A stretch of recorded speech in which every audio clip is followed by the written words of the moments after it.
तो चलो दोस्तों, अभी हम क्वाड्रेटिक के टिपिकल प्रॉब्लम्स करते हैं। ये वो सम्स होंगे जो बोर्ड के लिए बहुत ज़्यादा इंपॉर्टेंट होंगे। मतलब बोर्ड में इन्हीं सम्स में से आता है ज़्यादा करके। इसके पहले वाले वीडियोस में हमने एजिस का सम किया था, और स्टार्टिंग वाला जो फर्स्ट पार्ट था उसमें हमने एक 2 डिजिट और नॉर्मल सम्स की बात करी थी। अभी जो हम ये सम्स करने वाले, ये इस पूरे क्वाड्रेटिक चैप्टर का सबसे इंपॉर्टेंट पार्ट होगा। ठीक है, टिपिकल प्रॉब्लम्स करके मैंने हेडिंग दिया हुआ है। तो ये जो सम्स हैं, जनरली मतलब 99% टाइम्स आपको बोर्ड में यही क्वेश्चंस आते हैं, 99% टाइम्स। तो इसको ध्यान से सीख लेना दोस्तों, बहुत बढ़िया है। चल, एक एक क्वेश्चन को ध्यान से पढ़ते हैं and let's try to analyse it. ठीक है, क्वेश्चंस को पॉज करके पढ़ो, सॉल्व करने की कोशिश करो, एंड देन नहीं आ रहा तो फिर आप मेरे से वेरीफाई करो, and then you listen to the logics that I say. चलो let's start. So the question says, Mr. Mehra sends his servant to the market to buy oranges worth ₹50। ठीक है, so मैं मेहरा हूँ, मैंने मेरे सर्वेंट को ₹15 दिया और मैंने कहा ऑरेंजेस लेके आओ। ठीक है, the servant having eaten 3 oranges on the way. तो सर्वेंट जब आ रहा था तो रास्ते में 3 ऑरेंज खा लिए। ठीक है, बुखड़ कहीं का। मतलब मैंने उसको ₹15 दिए, शायद ₹15 में उसको 10 ऑरेंज मिले होंगे, तो उसमें से 3 खुद ही खा गया और मेरे को आके हाथ में 7 ऑरेंजेस दे दिए। ठीक है, तो मुझे तो यही लगेगा ना कि ₹15 में 7 ऑरेंज मिले हैं। मुझे क्या लगेगा, ₹15 में, ₹15 में 7 ऑरेंज मिले हैं। लेकिन देखा जाए तो ₹15 में 10 ऑरेंज मिले थे। I'm unaware, right? I'm not aware of it. I'm unaware of it. तो तकलीफ क्या है कि मुझे लग रहा है कि एक एक ऑरेंज की जो प्राइस होगी वो 15/7 होगी, क्योंकि मुझे 7 ऑरेंजेस मिले तो ₹15 में, तो 15/7 एक ऑरेंज की होगी। लेकिन असली जो प्राइस है वो तो 15/10 है। ठीक है, ऐसी कुछ सिचुएशन चल रही है यहाँ पे। तो मिस्टर मेहरा पेज 25 पैसे, मिस्टर मेहरा पेज 25 पैसे पर ऑरेंज मोर। ठीक है, 25 पैसे पर ऑरेंज। ठीक है, एक ऑरेंज का पर ऑरेंज, मोर देन दी मार्केट प्राइस। जो भी उसकी मार्केट प्राइस है, ऑरेंज जितने में भी मिलता है उससे मेरे को 25 पैसे महंगा पड़ गया। क्यों महंगा पड़ गया? क्योंकि मेरे को ₹15 में कम ऑरेंजेस मिले। क्यों कम मिले? अभी सर्वेंट ने खा लिए इसलिए। ठीक है, लेकिन देखा जाए तो मुझे 25 पैसा महंगा पड़ गया। सीधी बात है ना। अगर मुझे ₹15 में 10 ऑरेंज मिलेंगे और नेक्स्ट डे में ₹15 में 7 ऑरेंज मिलेंगे तो मैं कहूंगा ना महंगा ही हो गई है यार, महंगा हो गया ये तो ऑरेंज। कितना महंगा हो गया? 25 पैसे महंगा हो गया। ठीक है, taking x to be the number of oranges which Mehra receives, form a quadratic equation and hence find the value of x। तो मेहरा को कितने ऑरेंजेस मिले उसको x मानना है, मेहरा को कितने ऑरेंजेस मिले उसको x मान लें और क्वाड्रेटिक इक्वेशन बनानी है। चलो करते हैं। यहाँ पे हुआ क्या है, यहाँ पे एक ₹15 जो है वो मेहरा ने सर्वेंट को दिए हैं। सो ₹15 में कोई चेंजेस नहीं है, अमाउंट चेंज नहीं हो रहा है कि एक दिन ₹15 दिया, दूसरे दिन ₹20 दिया, ऐसा नहीं है। ₹15 सेम है। तो इस क्वेश्चन में ना 15 चेंज नहीं हो रहा, 15 सेम है। ठीक है, तो ये जो पैसा है ये सेम है। सो ये सेम रह रहा है। चेंज क्या हो रहा है? चेंज हो रहे हैं number of oranges.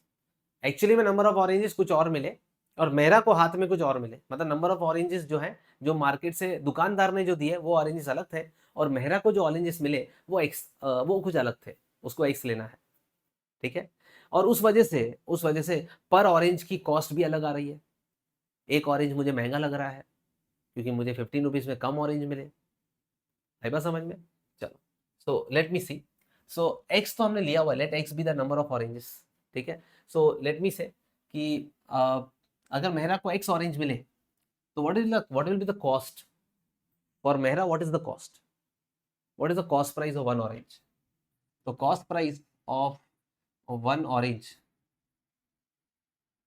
For Mehra, cost price of 1 orange क्या है बताओ? बाजार से कितने ऑरेंजेस मिले? बाजार से ऑरेंजेस मिले x+3।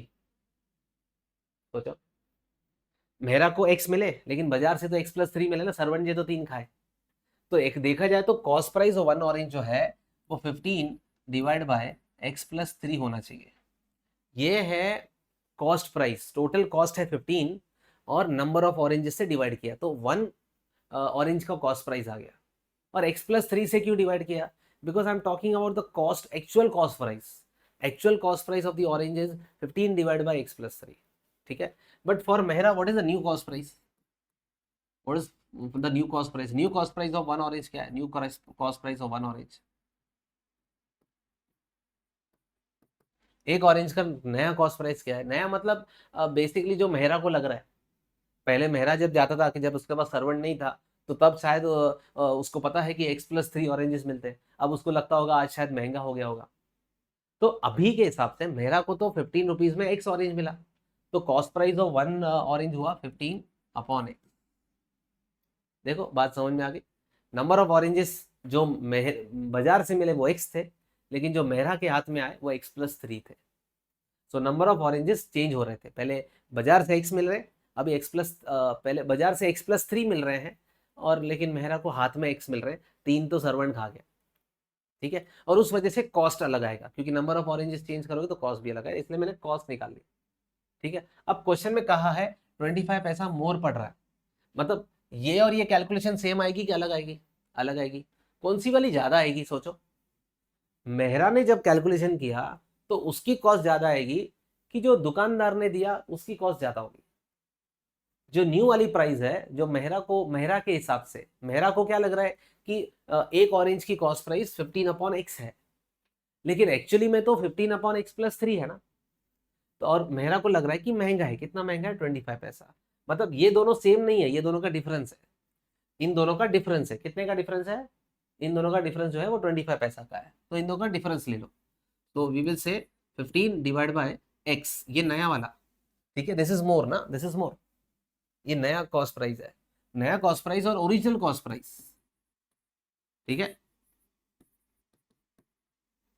इन दोनों में जो डिफरेंस है वो 25 पैसा का है, तो 25/100 करेंगे ताकि रुपीज में साइन हो जाए। 25 पैसे बोला है, पैसे, रुपीज नहीं बोला है। अगर रुपीज बोला होता तो 25 लिख देता मैं, लेकिन 25 पैसे बोला है तो 25/100 आएगा। अब दोनों को माइनस क्यों किया? क्योंकि दोनों इक्वल नहीं है, ये भी कॉस्ट प्राइस है, ये भी कॉस्ट प्राइस है, लेकिन ये दोनों इक्वल नहीं है। क्यों इक्वल नहीं है?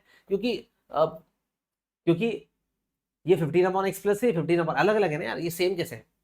तो इनमें डिफरेंस कितने का है? वो क्वेश्चन में दिया है 25 पैसे, क्वेश्चन में दिया है कि वो 25 पैसे है। आ रही बात समझ में? Is this clear? पक्का? And now you solve this question, now you solve this question. क्या करेंगे?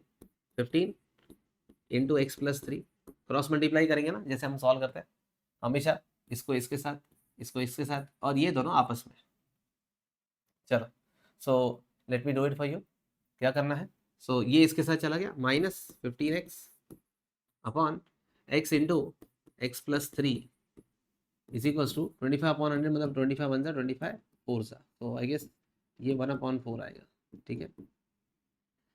चलो ब्रैकेट ओपन करेंगे, 15x + 45 minus 15x upon x² + 3x is equals to 1/4। तो 15x कैंसिल हो जाएगा, तो हमारे पास क्या है दोस्तों? हमारे पास है 45 upon x² + 3x is equals to 1/4। तो यहाँ पे अभी एक्चुअल क्रॉस मल्टीप्लीकेशन होगा, x² + 3x is equals to 4 into 45 is 180, ठीक है। तो इधर लेके आओ, x² + 3x minus 180 equals to 0। तो आई गेस इट्स क्लियर, आसान है। अब इसको आगे सॉल्व कर लो, तुम्हारा काम हो जाएगा। But did you understand? यहाँ पे सबसे इंपॉर्टेंट था कि फॉर मेहरा पेज 25 पैसा पर ऑरेंज मोर, ठीक है। तो 25 पैसा पर ऑरेंज ये ज़्यादा लग रहा था उसको, तो मैं समझ गया कि कॉस्ट प्राइस में मेहरा को कॉस्ट प्राइस अलग आ रही है, तो एक्चुअल कॉस्ट प्राइस निकाली, मेहरा को जितनी कॉस्ट प्राइस मिली है वो, और फिर दोनों को माइनस करके कितने का फर्क था? 25 पैसा का। और मैंने इसको टिपिकल सम्स क्यों कहा है? क्योंकि हर क्वेश्चन में यही होगा, हर क्वेश्चन में एक चीज फिक्स रहेगी, जैसे यहाँ पे 15 रुपीज तो फिक्स है, लेकिन यहाँ पे चेंज क्या हो रहा है? नंबर ऑफ ऑरेंजेस और उनकी कॉस्ट, नंबर ऑफ ऑरेंजेस और उनकी कॉस्ट। तो यहाँ पे फिक्स क्या है? यहाँ पे फिक्स है 15 रुपीज, ठीक है। और चेंज क्या हो रहा है? चेंज हो रहा है number of oranges, number of oranges and there cost price. तो नंबर ऑफ ऑरेंजेस पहले एक्स थे तो कॉस्ट प्राइस हो गई 15/x, और जब ऑरेंजेस x+3 थे तो कॉस्ट हो गई 15/x+3, और फिर दोनों का डिफरेंस जो है वो 25 पैसा है, क्योंकि मैंने x किसको लिया है, ऑरेंजेस को। तो इक्वेशन बनाऊंगा कॉस्ट प्राइस की, याद रखना। वापस बता रहा हूँ, हर क्वेश्चन में 3 चीजें होंगी, एक चीज फिक्स होगी, दो चीजें चेंज होगी। दो चीजों में से, जैसे यहाँ पे नंबर ऑफ ऑरेंजेस और कॉस्ट प्राइस, तो नंबर ऑफ ऑरेंजेस आप x ले लिए, तो जब नंबर ऑफ ऑरेंजेस आपने x ले लिए तो इक्वेशन अभी कॉस्ट प्राइस के टर्म्स में ही बनानी होगी। तो now you have to think कि when the number of oranges is x, the cost price is 15/x, but the number of oranges were x+3, so the cost was 15/x+3. now the difference in the cost is how much, 25 पैसे। ठीक है, चलो, you'll get more clear idea when we solve this also। ऐसे sums और करेंगे। so ₹450 is divided equally among x children। ठीक है, so there is this 480 rupees which is there, और उसको डिवाइड करना है x children में।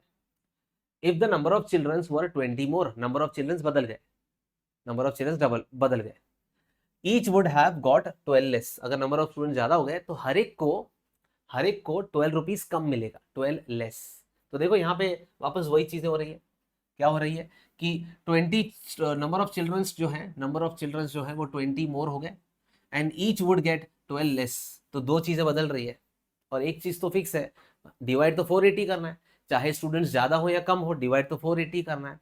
तो जो फिक्स है, जो यहाँ पे जो फिक्स है वो 480 है, ये कांस्टेंट है। चेंज क्या हो रहा है, नंबर ऑफ चिल्ड्रंस, यहाँ पे बात चल रही है नंबर ऑफ चिल्ड्रंस की और शेयर की। ठीक है, हर एक को कितना मिल रहा है। तो अभी आपको सम करने के दो तरीके हैं। अगर आप नंबर ऑफ चिल्ड्रंस को x लोगे तो आप जो इक्वेशन बनाओगे वो शेयर की बनाओगे। अगर आप बोलोगे चलो हर एक बच्चे को x रुपीज मिल रहा है, तो इक्वेशन नंबर ऑफ चिल्ड्रंस की बनाओगे। But I don't want to confuse you with that. Question में बोला है there are x childrens, so when there are x childrens you tell me 480 rupees x childrens में बांटेंगे तो हर एक को कितना मिलेगा, each will get share of each children. ठीक है, each child, so share of each child, हर एक चाइल्ड को कितना मिलेगा, it will be 480 divide by x। 480 को x चिल्ड्रंस में डिवाइड कर दो 480 को x चिल्ड्रंस में, तो हर एक को 480/x मिलेगा। बट न्यू शेयर कितना है, न्यू शेयर कितना है, new share of each child. क्या हुआ, न्यू क्यों बनेगा, क्योंकि नंबर ऑफ चिल्ड्रंस अभी 20 ज्यादा है, नंबर ऑफ चिल्ड्रंस अभी x+20 है। तो नंबर ऑफ चिल्ड्रंस x+20 है, तो हर एक का शेयर होगा 480/x+20, 480/x+20। Number of children's 20 से बढ़ गए, ये क्या है 480, ये फिक्स है। नीचे क्या है, नंबर ऑफ चिल्ड्रंस पहले x थे, अभी नंबर ऑफ चिल्ड्रंस x+20 है। ठीक है, अब बस क्या पहले का शेयर और अभी का शेयर सेम है, नहीं, पहले का शेयर और अभी का शेयर सेम नहीं है। कितने का फर्क है, 12 रुपीज का। तो देखो वही बात हो गई, तो बस इन दोनों का डिफरेंस ले लो। अच्छा, कौन पहले आएगा कौन बाद में आएगा, देखो ना यहाँ पे क्या हुआ, चिल्ड्रंस बढ़ गए तो शेयर लेस हुआ ना, शेयर लेस हुआ मतलब ओरिजिनल शेयर ज्यादा था, तो ओरिजिनल मतलब 480/x पहले आएगा, बड़ा है, और 480/x+20 छोटा है। उन दोनों का डिफरेंस जो है वो 12 रुपीज है। ठीक है, आप सोचोगे ये पहला क्यों आया। ठीक है, आप ऐसे सोच लो, ये डिनोमिनेटर में x है, यहाँ पे डिनोमिनेटर x+20 है। जब डिनोमिनेटर बड़ा होता है तो वैल्यू छोटी होती है, छोटा डिनोमिनेटर रहेगा तो हमेशा पहले आता है, क्योंकि छोटा डिनोमिनेटर मतलब बड़ा वैल्यू। जैसे 5/10 बड़ा है कि 5/2 बड़ा है, बताओ कौन बड़ा है। 5/10 कितना होता है, 0.5 होता है, और 5/2 क्या होता है, 2.5 होता है। तो यही बड़ा हुआ ना, क्योंकि नीचे छोटा नंबर है तो वैल्यू बड़ी आती है। तो नीचे यहाँ पे x है, यहाँ पे x+20 है, तो x वाला पहले आएगा। ठीक है, याद रखेंगे इस चीज को, बिल्कुल नहीं भूलेंगे। तो बहुत बार कंफ्यूजन होता है कि पहले कौन सा लिखूं, ये लिखूं कि ये लिखूं, दोनों को माइनस करके 12 लिखना है, ये तो पता है, बट आपको ये समझना है कि जो जिसका डिनोमिनेटर छोटा है वो पहले आएगा, you need to write that first. तो I guess this is clear. हर क्वेश्चन में 3 चीजें होगी, एक चीज फिक्स होगी और एक चीज को आपने x लिया रहेगा वो बदलेगी, तो जो शेयर होगा उसकी, मतलब जो तीसरी चीज होगी उसके बारे में ही इक्वेशन बनेगी। जैसे यहाँ पे भी तो वही था कि 15 रुपए दिए थे, लेकिन नंबर ऑफ ऑरेंजेस पहले x थे, अभी x+3 हो गए, मिले x+3 फिर x हो गए। तो हमने कॉस्ट प्राइस की बात करी, क्योंकि नंबर ऑफ ऑरेंजेस बदलेंगे तो कॉस्ट प्राइस बदलेगा, तो इसलिए कॉस्ट प्राइस की इक्वेशन लिखी। यहाँ पे हमने हर एक के शेयर की इक्वेशन लिखी, और अभी बस यहाँ पे क्रॉस कर लो और आंसर आ जाएगा। देखो आपको इसे इधर 480 कॉमन ले लो, ठीक है, यहाँ पे 1/x और 1/x+20 आएगा, इज इक्वल्स टू 12 आएगा, ठीक है। सो इधर एलसीएम ले लो, अंदर 480 को उधर राइट हैंड साइड में भेज दो, तो यहाँ पे 1/x माइनस 1/x+20 हमेशा ही ऐसे करना, और ये 12/480 कर देना, ठीक है। और यहाँ पे चलो एलसीएम ले लो, x+20 minus x upon x² + 20x, ठीक है, ये इधर और ये दोनों आपस में, इज इक्वल टू 12 1 12 40 1/40, बस, ठीक है। यहाँ पे आ जाओ, इसको लिखेंगे 40 × 20 हो जाएगा 800, सॉरी हाँ 800 हो जाएगा 40 × 20, और इज इक्वल टू में x² + 20x, तो चलो x² + 20x minus 800 equal to 0, बस इसको सॉल्व कर लेंगे। I hope this is very clear. One more typical sum, ऐसा ही सम वापस करते हैं, ठीक है। 250 is divided equally among a certain number of childrens, कितने चिल्ड्रंस पता नहीं, फाइंड क्या करना है, नंबर ऑफ चिल्ड्रंस, तो नंबर ऑफ चिल्ड्रंस को x पकड़ लो, ठीक है। तो let the number of childrens be x, ठीक है। मुझे 250 रुपीज x चिल्ड्रंस में डिवाइड करना है, तो हर एक को कितना मिलेगा, ठीक है। So each share of each child, so original share, यहाँ ओरिजिनल शेयर लिख देता हूँ,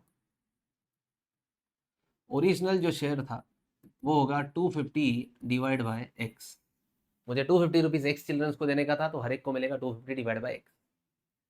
if there were 25 childrens more, अभी चिल्ड्रंस बढ़ गए तो शेयर कम हो जाएगा, अभी चिल्ड्रंस ज्यादा है तो 250 रुपीज ज्यादा लोगों में बांटना है तो सबको कम मिलेगा, ठीक है। तो सेम पिछले सम की तरह, तो अभी न्यू शेयर क्या होगा, ये तो ओरिजिनल शेयर था, तो न्यू शेयर क्या होगा, न्यू शेयर होगा वही 250 रुपीज को, अभी पहले x चिल्ड्रंस थे, अभी x + 25 चिल्ड्रंस है, ठीक है। तो हर एक का शेयर होगा ये। अब ये पिछला शेयर और नया शेयर सेम है क्या, नहीं सेम नहीं है, कितने का फर्क है, 50 पैसे का फर्क है, 50 पैसे का, तो बस दोनों को माइनस करेंगे। पहला वाला शेयर ज़्यादा था तो 250/x पहले, और 250/x+25 बाद में आएगा, और ये दोनों सेम नहीं है, इनमें डिफरेंस है कितने का, 50 पैसे का, तो 50 डिवाइड बाय 100 रुपीज़ में कन्वर्ट करना है, क्योंकि 250 रुपीज़ में है तो ये 50 पैसा नहीं, ये भी रुपीज़ में होना चाहिए, इसलिए डिवाइड बाय 100 किया।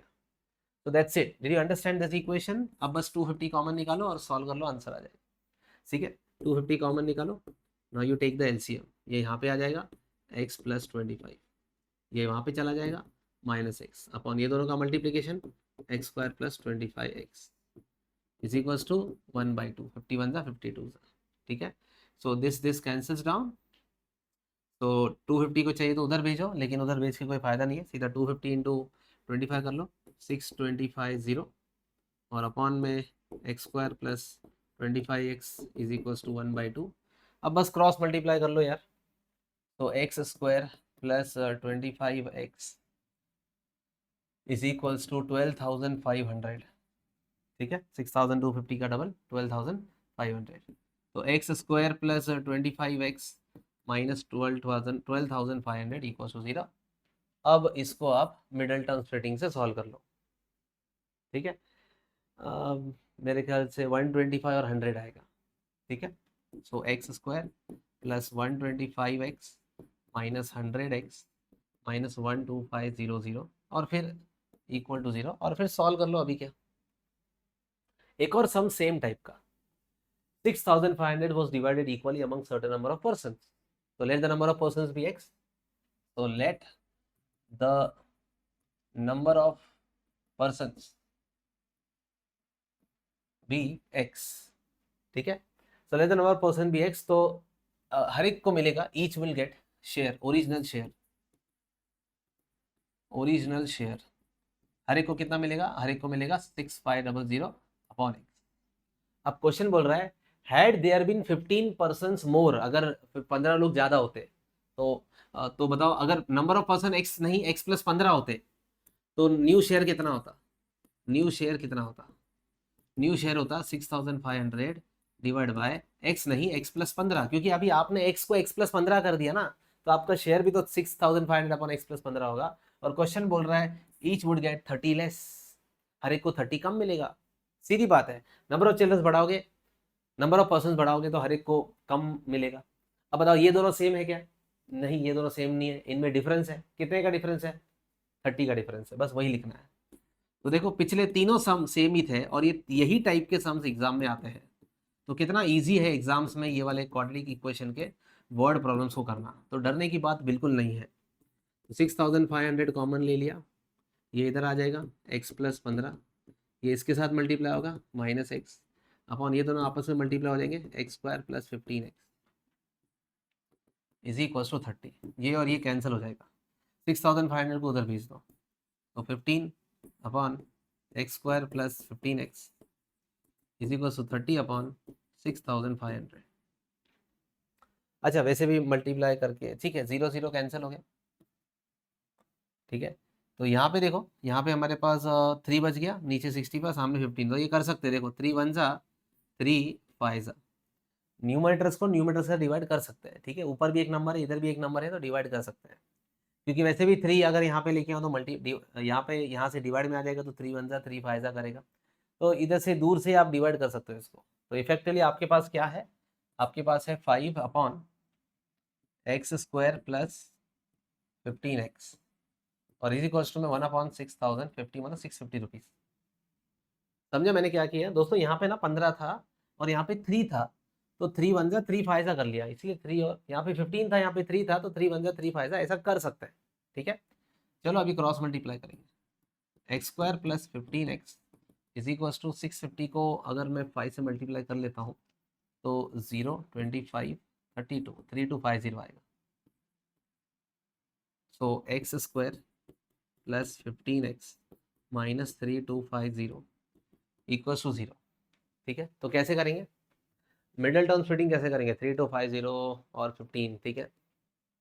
क्या करो 3250 को थोड़ा स्प्लिट करके देखते हैं।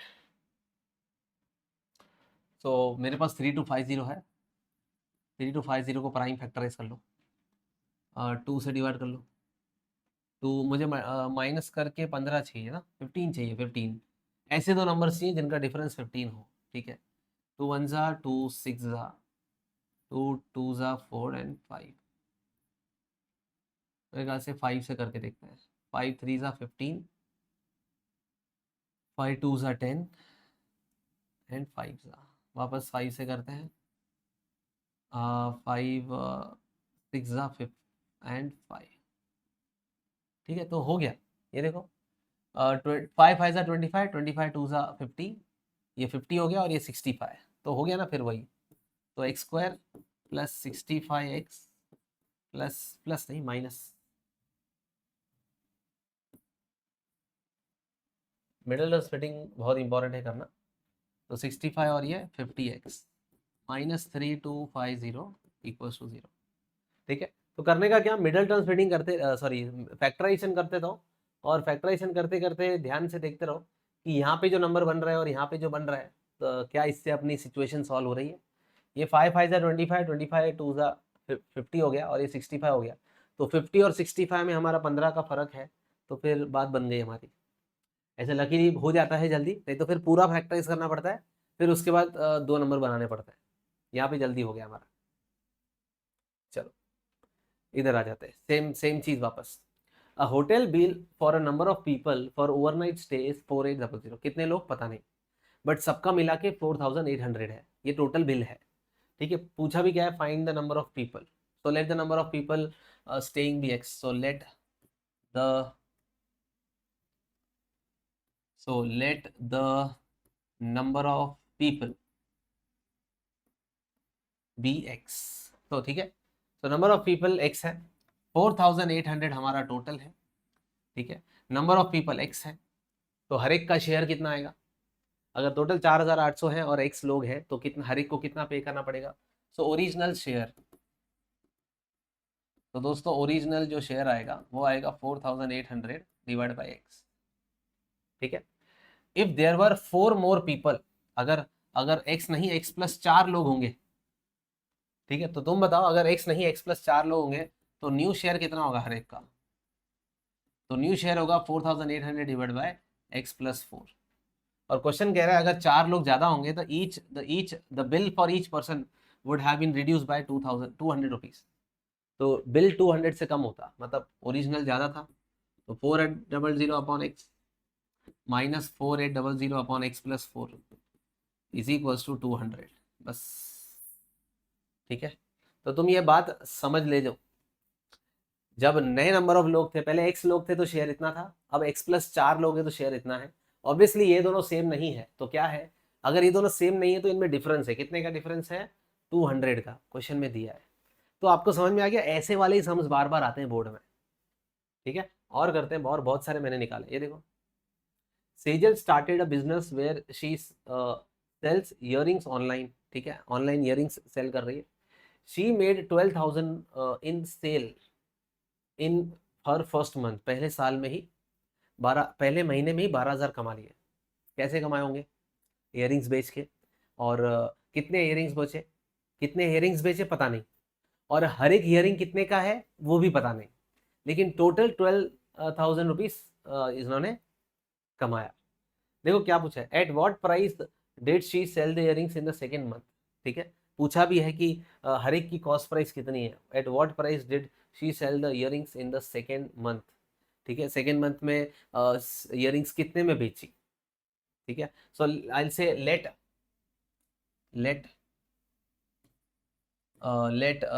या नंबर ऑफ इयरिंग्स को भी आप एक्स ले सकते हो, पहले मंथ में कितने सेल हुए इयरिंग्स कितने सेल हुए एक्स, तो हर एक इयरिंग का कॉस्ट कितना है, सो 12,000 डिवाइड बाई एक्स, ऐसे कर सकते हो, जैसे हमने पिछले सारे सम सॉल्व किए हैं वैसे भी कर सकते हो। So let number of earrings sold be x, number of earrings जो बेचे हैं वो एक्स है, तो दो therefore cost price of each earring will be 12,000 divide by x, या सेलिंग प्राइस, सॉरी बेचा है ना, सेलिंग प्राइस, हर एक इयरिंग का सेलिंग प्राइस 12,000 अपॉन एक्स है, क्योंकि एक्स इयरिंग्स बेचे हैं। चलो, in the second month when she decrease the price of her product by 20, मतलब अभी उसने क्या किया, हर एक इयरिंग की जो प्राइस है वो 20 रुपीज कम कर दी, ठीक है। शी सोल्ड 40 मोर आइटम्स, पहले कितने बेचे थे, पहले नंबर ऑफ इयरिंग्स एक्स बेचे थे, अभी अभी कितने बेचे हैं, new number of earrings, new number of earrings कितनी है, new number of earrings sold is x plus 40, 40 earrings, she sold 40 more items and increased her total sales by 2,000, उनकी जो टोटल सेल्स थी वो 2,000 से बढ़ गई, मतलब 14,000 हो गया, ठीक है। तो बताओ सेलिंग प्राइस ऑफ ईच क्या हुआ, सेलिंग प्राइस ऑफ ईच क्या हुआ, हर एक इयरिंग का सेलिंग प्राइस क्या हुआ, अगर उसने कितना कमाया सेकेंड मंथ में, कितना कमाया बताओ, सेकेंड मंथ में कितना कमाया, 12,000 ही कमाया क्या? नहीं, सेकेंड मंथ में उसने 14,000 कमाया, देखो 2,000 रुपीज ज्यादा कमाया, तो सेकेंड मंथ में 14,000 कमाया, कितने इयरिंग्स बेच के, 40 एक्स प्लस 40 इयरिंग्स बेच के, तो हर एक इयरिंग की जो कॉस्ट प्राइस हो गई वो 14,000 डिवाइड बाई एक्स प्लस 40 हो गई। आई बात समझ में? और ये सेलिंग प्राइस थी फर्स्ट मंथ की, ये सेलिंग प्राइस थी सेकेंड मंथ की, और क्वेश्चन में कहा है she decrease the price of her product by 20, उसने अपनी प्राइस जो है वो 20 से कम करी, मतलब पहले ज्यादा थी और अभी कम है, तो अभी according to question 12,000 upon x and 14,000 upon x plus 40, इसका जो डिफरेंस है वो 20 रुपीज है। तो ये तुम्हारा इक्वेशन तैयार हो गया। देखो पहले मंथ में 12,000 सेल्स था और कितने इयरिंग्स बेचे एक्स, तो 12,000 अपॉन एक्स, ये हुआ सेलिंग प्राइस ऑफ हर एक ईच इयरिंग। सेकेंड मंथ में उसने 14,000 कमाया और इयरिंग्स कितने बेचे, एक्स प्लस 40, 40 इयरिंग ज्यादा बेचे, तो 14,000 कमाया और एक्स प्लस 40 इयरिंग्स बेच के, तो हर एक इयरिंग का सेलिंग प्राइस कितना हुआ 14,000 अपॉन x प्लस 40, और दोनों की प्राइस फर्स्ट मंथ में जो प्राइस थी और सेकेंड मंथ में जो प्राइस थी वो सेम नहीं थी, उसने 20 रुपीज कम किया था, मतलब फर्स्ट मंथ में ज्यादा थी तो ज्यादा माइनस कम वाला दोनों का डिफरेंस जो है वो 20 रुपीज आया। तो this was one way to solve the sum, और इसको सॉल्व करके x की वैल्यू निकालो, but x is not the answer. 12,000 upon x, sorry 14,000 upon x plus 40 will be the answer, because हमें निकालना है at what price did she sell the earrings in the second month, second month में कितने में बेचा, तो हमें ये निकालना है, this is the answer. Second month में हर एक इयरिंग इतने प्राइस में बेची, तो पहले इसको सॉल्व करके x निकालोगे और फिर ये हमारा आंसर होगा। लेकिन बात सुनो, इसको ऐसा करने की जरूरत नहीं है, आप ओरिजिनल जैसे मैं करा रहा था वैसे भी कर सकते हो। आप बोल सकते हो let let the original selling price be x. तो मान लो ओरिजिनल जो सेलिंग फर्स्ट मंथ में जो ओरिजिनल सेलिंग प्राइस थी वो एक्स थी, तो अगर आपने सेलिंग प्राइस को एक्स पकड़ा है और टोटल आपने 12,000 रुपीज कमाया, तो 12,000 रुपीज और हर एक ईयरिंग एक्स रुपीज की, तो नंबर ऑफ ईयरिंग्स कितनी हुई, सो नंबर ऑफ ईयरिंग्स होंगी 12,000 डिवाइड बाय एक्स। ये फर्स्ट मंथ में इतने ईयरिंग्स बेचे। अच्छा, अभी सेकेंड मंथ की बात करते हैं। सेकेंड मंथ में क्या हुआ, सेलिंग प्राइस क्या हुआ सेकेंड मंथ में, सेकेंड मंथ में से पहले तो एक्स थी सेलिंग, अभी उन्होंने क्या करी है 20 रुपीज बढ़ा दी, तो एक्स 20 रुपीज कम कर दी, तो अभी सेलिंग प्राइस उसने 20% कम कर दी, तो कितने ईयरिंग्स बेचे, तो number of earrings sold will be 14,000 divide by x minus 20। ठीक है, और इन दोनों का जो डिफरेंस है पहले की इयरिंग्स और अभी की इयरिंग्स में, इस महीने में ज्यादा 40 मोर आइटम्स आर सोल्ड, मतलब इन दोनों में डिफरेंस जो है वो 40 का है। पहले कौन सा लिखूं, ऑब्वियसली ये लिखूंगा, क्योंकि सेकेंड मंथ में ज्यादा नंबर ऑफ इयरिंग्स बेचा ना आपने, तो आप ऐसे भी कर सकते थे 14,000 अपॉन एक्स माइनस 20 और 12,000 अपॉन एक्स, इनका जो डिफरेंस है वो 40 है, नंबर ऑफ इयरिंग्स का डिफरेंस 40 है। तो ऐसे भी सम चल जाएगा, इसको भी सॉल्व करोगे तो आपको x की वैल्यू मिलेगी, x मतलब ओरिजिनल सेलिंग प्राइस, लेकिन आपको x नहीं निकालना है, आपको x माइनस 20 निकालना है, क्योंकि सेकेंड मंथ की इयरिंग्स सेलिंग प्राइस पूछी है। सो आई होप ये क्लियर है मैं क्या कह रहा हूँ। ठीक है, दोनों मेथड्स हैं आपके सामने।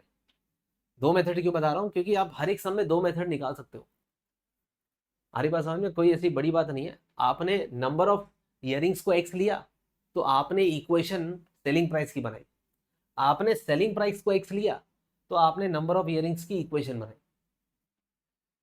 नंबर ऑफ इयरिंग्स x है तो सेलिंग प्राइस की बनाई, number of earrings x plus 40 हो गई, वापस सेलिंग प्राइस, और सेलिंग प्राइस का डिफरेंस 20 है। यहाँ पे सेलिंग प्राइस x है तो नंबर ऑफ इयरिंग्स इतनी है, सेलिंग प्राइस x माइनस 20 है तो नंबर ऑफ इयरिंग्स इतनी है, लेकिन पहले के और अभी के नंबर ऑफ इयरिंग्स में 40 का फर्क है, तो दोनों का डिफरेंस 40। ठीक है, तो मैंने कहा था यहाँ पे चीज फिक्स होगी, 12,000 14,000 ये तो फिक्स है। आप नंबर ऑफ इयरिंग्स चेंज कर रहे हो तो प्राइस भी तो हर एक की चेंज हो रही है, यहाँ पे तो हर एक की प्राइस चेंज होने से नंबर ऑफ इयरिंग्स चेंज हुई, बात तो वही है ना, दो चीजें चेंज हो रही है, एक चीजें फिक्स है। टोटल मंथ का सेल तो 14,000 ही है ना, और फर्स्ट मंथ का तो 12,000 ही है। तो दिस वे आई थिंक आपको ये समझ में आ जाना चाहिए कितना ईजी था ये। इवन यहाँ पे भी आप देखो कितना आसान है। In a class test, the sum of the marks obtained by a student in maths and science is 28. Maths और साइंस में मिला के 28 है, मिला के 28 है, तो let me assume, so let maths marks be x, maths में x मिले तो साइंस में कितने होंगे, therefore साइंस स्कोर या मैथ्स स्कोर इज x, तो साइंस का स्कोर कितना होगा, साइंस का स्कोर होगा 28 माइनस एक्स, टोटल मिला के 28 मिला दोनों मिला के 28 है, तो एक अगर x है तो दूसरा 28 माइनस एक्स होगा। अभी बोलता है had he got 3 marks more in maths and 4 marks less in science. ठीक है, तो new maths score is x plus 3 and new science score is 28 minus x minus 4। ठीक है, 4 मार्क कम करना है, 4 मार्क लेस, तो ये हो जाएगा 24 माइनस एक्स। तो the product would have been 180, इनका प्रोडक्ट मैथ्स का और इसका, तो x+3 और 24 - x, इसका जो प्रोडक्ट है वो 180 होगा। चलो ये भी बहुत आसान है। ऐसा हमने सम किया हुआ है, पहले के इसमें किया हुआ है ये सम से पहले, शायद मे बी पिछले वीडियो में, बट किया हुआ है ऐसा सम। चलो मे बी फर्स्ट वीडियो में किया होगा। चलो ये भी वाला सम सॉल्व कर देते हैं, इसमें भी कोई बड़ी बात नहीं, सेम टिपिकल सम ही है। क्या बोलता है, an employer finds that if he increases the weekly wages of each worker by 5, weekly wages हर एक वर्कर की 5 रुपीज से बढ़ाया, एंड एम्प्लॉइज 5 वर्कर्स लेस, मतलब वर्कर्स कम किए। तो यहाँ पे वर्कर्स कम हो रहे हैं और वीकली वेजेस बढ़ाने की बात चल रही है, तो यहाँ पे वीकली वेजेस भी चल रहा है और नंबर ऑफ वर्कर्स की भी बात चल रही है। मैं लिखता हूँ ताकि समझ में आ जाए चल क्या रहा है। यहाँ पे चल रहा है weekly wages and number of workers. तो बोलता है अगर मैं हर एक का 5 रुपए से वीकली वेज बढ़ा दूं और 5 कम वर्कर्स को रखूं, he increases his weekly wage bill from 3150 to 3250, मतलब 100 रुपया बढ़ जाएगा, 3150 से 3250 हो जाएगा। क्या करने से, अगर मेरे पास कुछ वर्कर्स काम कर रहे हैं, उसमें से 5 वर्कर्स को निकाल दूं और बाकी सारे वर्कर्स को 5-5 रुपया ज्यादा दूं सैलरी, तो मेरा जो पहले खर्चा 3150 था, अभी खर्चा 3250 हो जाएगा। ऐसा क्वेश्चन में कहा है, मतलब 100 रुपए का फर्क आएगा। टोटल कॉस्ट जो है मेरी पहले 3150 थी, अभी मेरी 3250 हो जाएगी। तो टोटल कॉस्ट में 100 रुपए का फर्क आएगा। ठीक है, कोई बात नहीं। Taking the original weekly wages of the each worker be as x, मतलब ओरिजिनल वेजेस को एक्स लेना है। ठीक है, ओरिजिनल वेजेस को एक्स लेना है। Obtain an equation and solve. ठीक है, बताओ जब ओरिजिनल एक्स थी वेजेस, मान लो स्टार्टिंग में वेजेस एक्स थी, ठीक है, और हर एक को कितना दे, टोटल कॉस्ट, टोटल खर्चा कितना था टोटल, तो टोटल वाज 3150, बरोबर। तो 3150 टोटल था और हर एक को हर एक की सैलरी एक्स थी, तो नंबर ऑफ वर्कर्स कितने थे, 3150 अपॉन एक्स, ये नंबर ऑफ वर्कर्स थे। नेक्स्ट टाइम जब हमने वर्कर्स वीकली वेजेस x+5 कर दी, मान लो हमने वीकली वेजेस x+5 कर दी, तो और तो टोटल हमारा 3250 हो गया, बरोबर है ना, टोटल हमारा 3250 हो गया। अगर हर एक का मैंने 5 रुपया बढ़ा दिया, तो हर एक को मिलेगा तो नंबर ऑफ वर्कर्स होंगे 3250 upon x+5, number of workers इतने होंगे। तो तुम्हें ये बातें समझ में आ गई क्या चल रहा है, जैसे पिछले सम्स में चल रहा था। अब ये दोनों सेम तो नहीं है, पहले के वर्कर्स और अभी के वर्कर्स सेम तो नहीं है, कितना का फर्क है, बोल रहा है एम्प्लॉइज 5 वर्कर्स लेस, मतलब 5 वर्कर कम है, अभी 5 वर्कर कम हो गए। तो क्वेश्चन को ध्यान से समझो, ठीक है। पहले साल में क्या था, 3150 खर्चा था और हर एक को x रुपीज जा रहा था। तो ठीक है, मैं लिख रहा हूँ, so original number of workers, original number of workers, original number of workers जो है वो 3150 अपॉन एक्स है। ठीक है, new number of workers, new number of workers 3250 upon x+5, हर एक की वेज x+5, हर एक को हम x+5 दे रहे हैं और टोटल 3250 है। तो टोटल 3250 को x+5 से डिवाइड करो तो आपको पता चलेगा कितने लोगों को आपने सैलरी दिया है। सो टोटल कॉस्ट अपॉन एक का cost will give me number of workers. So the total wages upon wages of one worker will give me number of workers. वापस, total wages upon wages of one worker will give me total number of workers. अब ये दोनों same तो नहीं है, इन दोनों में difference है, पहले के नंबर ऑफ वर्कर्स और अभी के नंबर ऑफ वर्कर्स में फर्क है। कितने का फर्क है, एम्प्लॉइज 5 वर्कर्स लेस, मतलब अभी 5 कम वर्कर कम है, 5 वर्कर कम है। तो अभी 3150 upon x minus 3250 upon x+5 is equals to 5, ऐसा सम होगा। आई बात समझ में। मैं वापस बात बता रहा हूँ, सब जगह पे सेम कंसेप्ट चल रहा है, स्टार्टिंग से देखोगे सब जगह पे सेम कंसेप्ट चल रहा है। यहाँ पे भी वही चल रहा था कि यहाँ पे क्या था, कॉस्ट 15 थी, नंबर ऑफ ऑरेंजेस और कॉस्ट प्राइस की बात चल रही थी, ठीक है। कॉस्ट 15 था, नंबर ऑफ ऑरेंजेस एक्स थी, तो कॉस्ट 15 अपॉन एक्स। कॉस्ट वापस 15 ही था, number of oranges x plus 3 थी, तो 15 अपॉन एक्स प्लस 3। यहाँ पे भी वही बात, यहाँ पे भी वही बात। 480 था, एक्स था, तो हर एक का शेयर 480 अपॉन एक्स था। अभी भी फिक्स है 480 ही है, लेकिन अभी हर एक का शेयर आएगा 480 अपॉन एक्स प्लस 20, और फिर दोनों का डिफरेंस है 12 लेस। ये सब चीजें चल रही है, इधर भी तो वही चल रही थी बातें। तो 250 पहले workers number of childrens x थे, जैसे पहले भी यहाँ पे भी आप कर सकते हैं। तो कैसे करें, यहाँ पे देखो, पहले 250 था, सॉरी 250 रुपीज बांटने हैं एक्स चिल्ड्रंस में, तो हर एक में आएगा 250 अपॉन एक्स।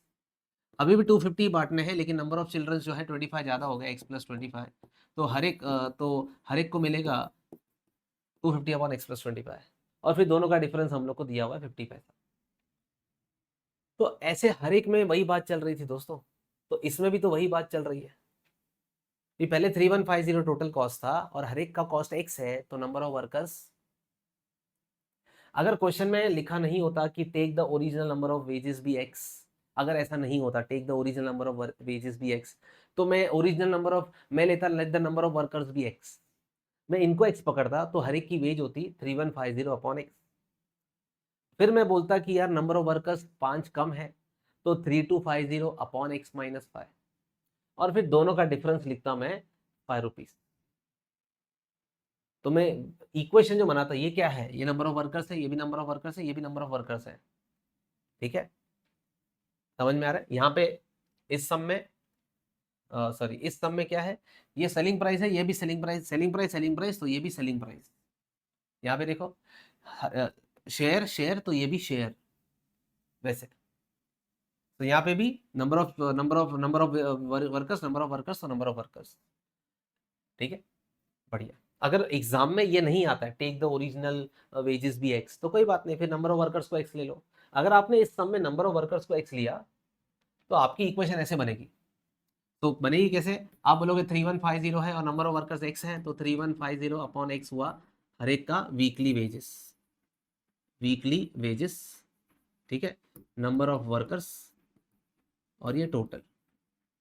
अब टोटल है 3250, और वर्कर्स है 5 एम्प्लॉइज लेस, मतलब एक्स माइनस 5, तो हर एक की वीकली वेज हो गई 3250 अपॉन एक्स माइनस 5, और फिर इन दोनों का डिफरेंस लेता, और हमें पता चलता weekly wages increased by 5, increase by 5 मतलब ये ज़्यादा है, तो इक्वेशन हमारी ऐसी होती 3250 upon x minus 5, 3150 upon x, और दोनों का डिफरेंस है 5। डिफरेंस तो दोनों का 5 ही है, डिक्रीज हो या इंक्रीज हो, डिफरेंस तो 5 ही है ना। एक चीज बढ़ेगी या घटेगी, डिफरेंस तो उतना ही 5 का क्रिएट हो रहा है। लेकिन पहला कौन सा आएगा, जब इंक्रीज हुआ है 5 से, तो नया वाला 5 नया वाला ज्यादा है ना, तो नया वाला माइनस पुराना वाला। आई बात समझ में। तो ये क्या है, ये है वीकली वेजेस, ये भी है वीकली वेजेस, और ये भी है वीकली वेजेस। ये है वर्कर्स वर्कर्स वर्कर्स, सॉल्व करेंगे एक्स की वैल्यू आ जाएगी, ठीक है। चल इस सम को करते हैं।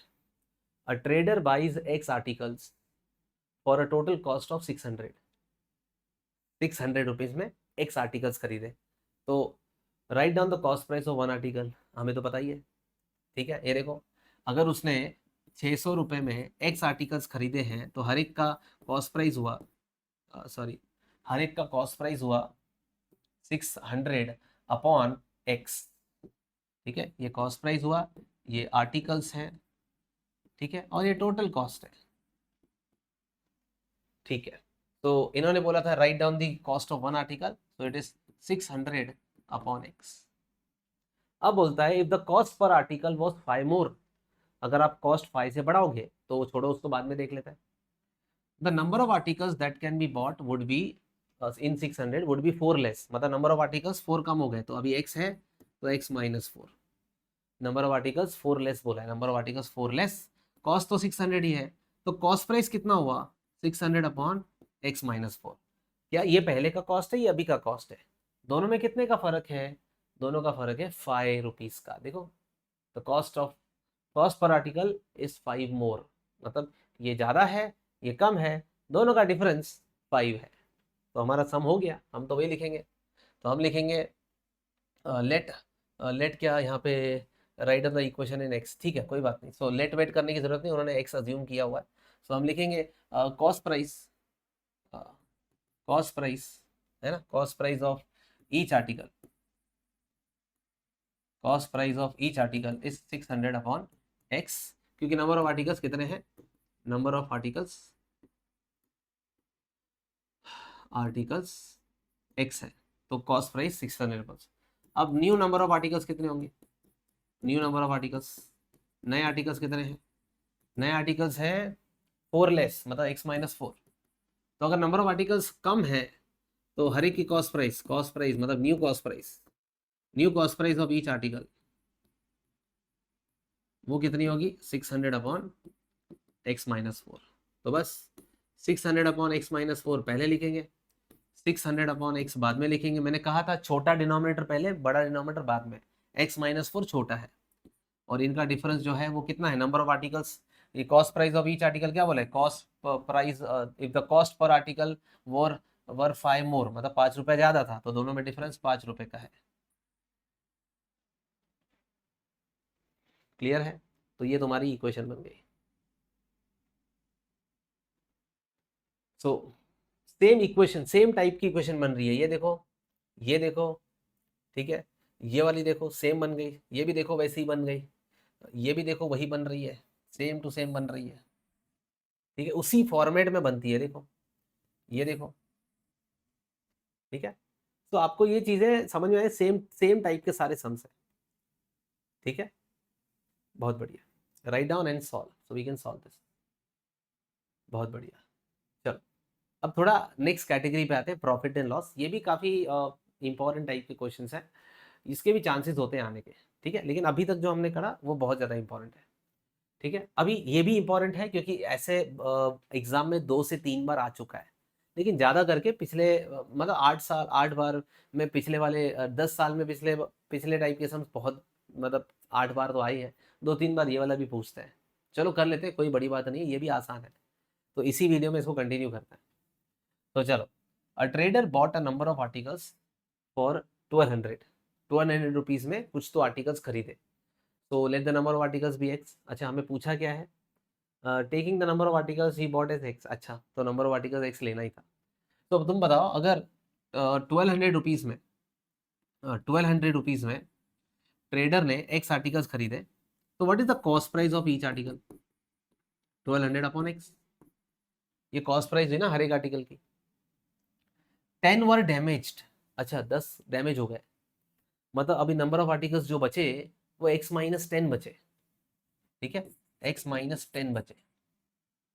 एंड ही सोल्ड, मतलब अभी सेलिंग प्राइस की बात चल रही है, ही सोल्ड, ठीक है। तो पहले मैं कॉस्ट प्राइस लिख देता हूँ, cost price of each article, पहले तो देखा टोटल कॉस्ट, टोटल कॉस्ट कितना दिया है क्वेश्चन में, 1200 रुपीज। तो cost price of each article क्या हुआ, ईच आर्टिकल, हर एक आर्टिकल का कॉस्ट प्राइस हुआ 1200 अपॉन एक्स, ठीक है, क्योंकि 1200 में एक्स आर्टिकल्स खरीदे हैं तो हर एक का कॉस्ट प्राइस होगा 1200 अपॉन एक्स। अब बोलता है 10 वर्थ डैमेज, अगर 10 खराब हो गए, ही सोल्ड ईच, ही सोल्ड ईच मतलब हर एक की selling price, selling price of each, selling price of each article कितना बोला है हर एक की, ठीक है। इसको देखना, इसको हम बाद में देख लेंगे, 10 वर्थ डैमेज इसको बाद में देखेंगे। Selling price of each of the remaining articles is at 2 more than what he paid for it. He sold each article, he sold each of the remaining articles, जितने भी remaining articles थे उसमें हर एक article उसने at 2 more than what he paid for. What do you mean by 2 more than what he paid for? 2 more मतलब 2 रुपया ज्यादा, what he paid for मतलब कॉस्ट प्राइस, तो कॉस्ट प्राइस से 2 रुपया ज्यादा, तो कॉस्ट प्राइस कितनी है 1200 अपॉन एक्स, ठीक है। और ये तो कॉस्ट प्राइस है, लेकिन उसने 2 रुपया ज्यादा में बेचा है, तो +2, ये उसकी सेलिंग प्राइस हो गई, ठीक है। There's getting a profit of ₹60 on the whole transaction, तो उसको 60 रुपीज का प्रॉफिट हुआ है, प्रॉफिट हुआ है, तो प्रॉफिट हुआ है तो फिर प्रॉफिट की फॉर्मूला लगा के सॉल्व करेंगे। चलो तो सेलिंग प्राइस और कॉस्ट प्राइस की बात हो गई, तो अभी प्रॉफिट की बात चलेगी। सो प्रॉफिट होता है selling price minus cost price.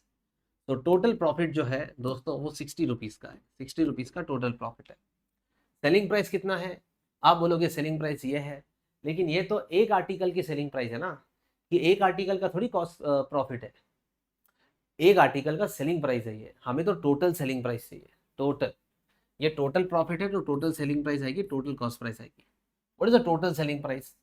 हर एक आर्टिकल की जो सेलिंग प्राइस थी वो इतनी है, लेकिन ऐसे कितने आर्टिकल्स बेचे, कितने आर्टिकल्स थे ओरिजिनली? एक्स थे, ओरिजिनल आर्टिकल्स जो थे वो नंबर ऑफ आर्टिकल्स हमारे पास एक्स थे, लेकिन हमने बेचे एक्स नहीं है, क्योंकि 10 तो खराब हो गए ना, 10 तो खराब हो गए। तो कितने बेचे? एक्स माइनस 10 बेचे। So selling price into number of articles sold is the total selling price. Selling price of each article into number of articles sold. बात सही है?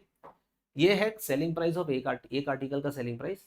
और हमने ऐसे कितना बेचा, कितनी बार हमने आर्टिकल्स को, कितने आर्टिकल्स बेचे, x minus 10।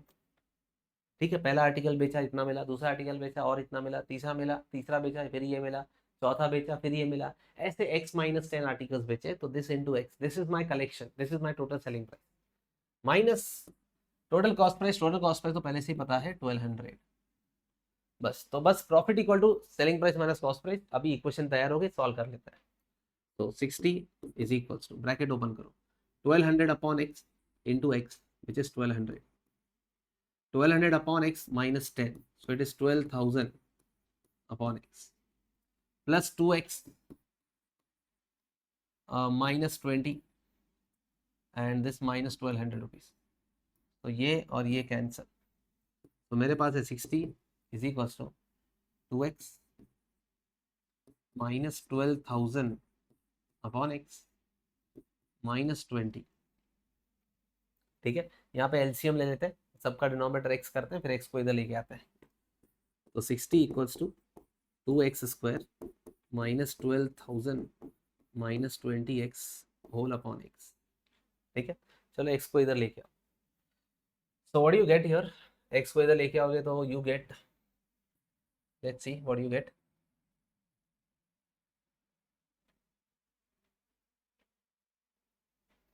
So you get guys 60x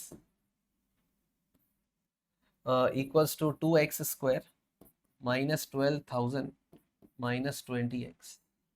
चलो इसको भी इधर लेके आ जाते हैं। We have 2x square minus 80x minus 12,000 equals to 0। सबको 2 से divide, x square minus 40x minus 6,000 equals to 0। ठीक है, तो 6,000 चाहिए मल्टीप्लाई करके और माइनस करके 40 चाहिए,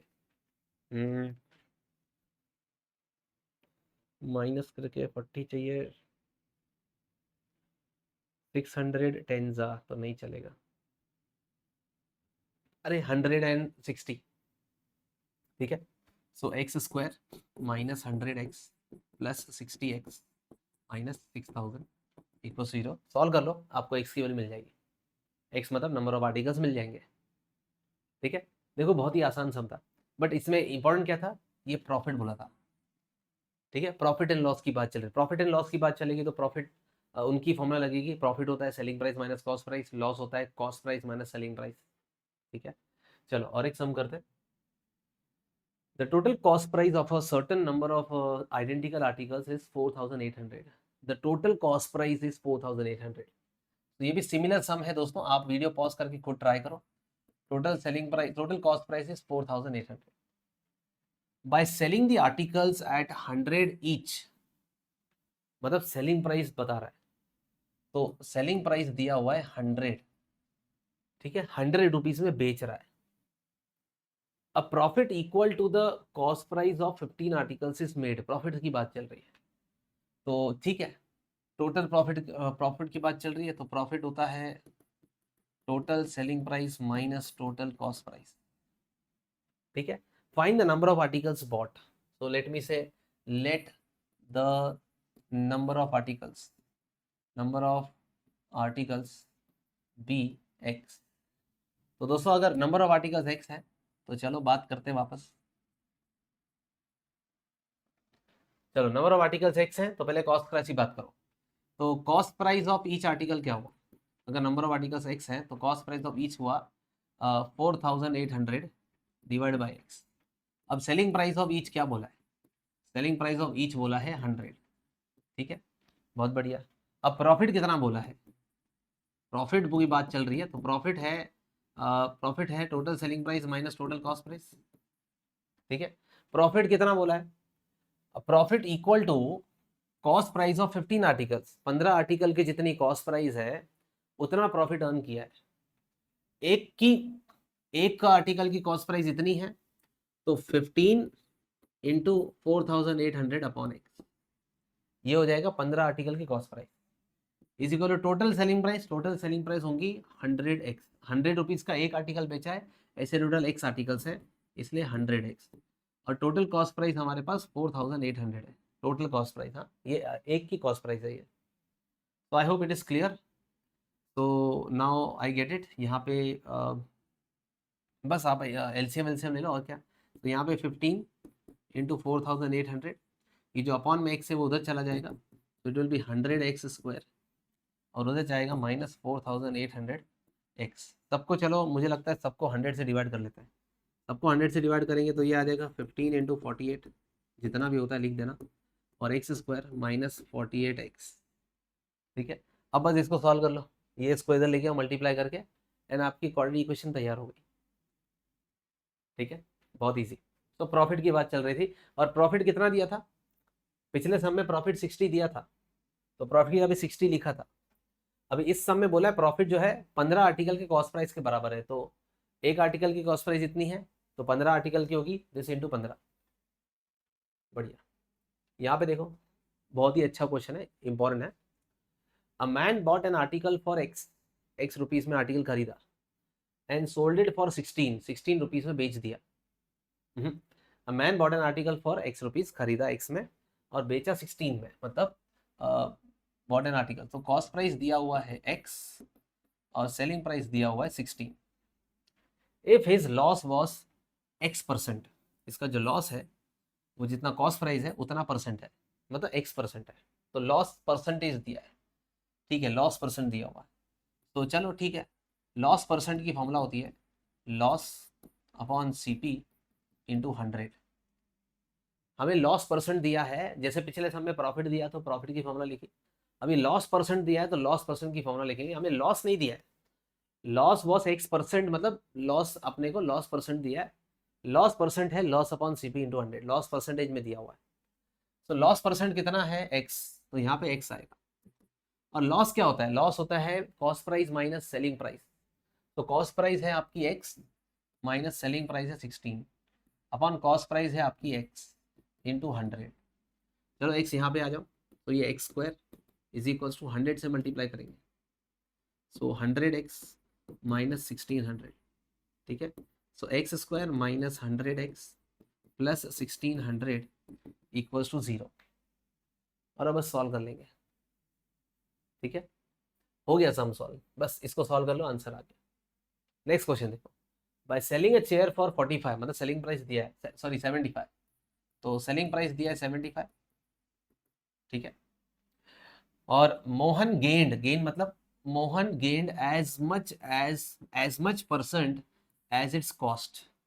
कैलकुलेट द कॉस्ट। कॉस्ट नहीं पता है, so let the cost price be x। Let the cost price be x। अगर कॉस्ट प्राइस x है तो क्वेश्चन में गेन दिया है, गेन मतलब प्रॉफिट दिया है। प्रॉफिट भी परसेंटेज में दिया है, मतलब प्रॉफिट परसेंट दिया है दोस्तों। प्रॉफिट परसेंट दिया है तो प्रॉफिट परसेंट की फॉर्मूला लिखो, it is profit upon CP into 100। सही कह रहा हूँ ना? तो प्रॉफिट परसेंट कितना है? क्वेश्चन बोला है as much percent as its cost price, जितना कॉस्ट प्राइस है उतना ही परसेंटेज। कॉस्ट प्राइस तो x है तो ये x, प्रॉफिट परसेंट भी x ही है। और प्रॉफिट क्या होता है? प्रॉफिट होता है selling price minus cost price which is 75 minus x upon cost price x into 100। ठीक है, x इधर लेके आओ, x² is equal to 75 minus x into 100, bracket open करो, x² minus 7 is equal to 7500 minus 100x। तो यहाँ पे लेके आओ, x square plus 100x minus 7500 equals to 0। बस हो गया, बात खत्म, इजी। ठीक है, अब इसको सॉल्व कर लेंगे और आंसर आ जाएगा। Again, a trader bought an article for rupees x, ठीक है, कॉस्ट प्राइस दिया है एक्स,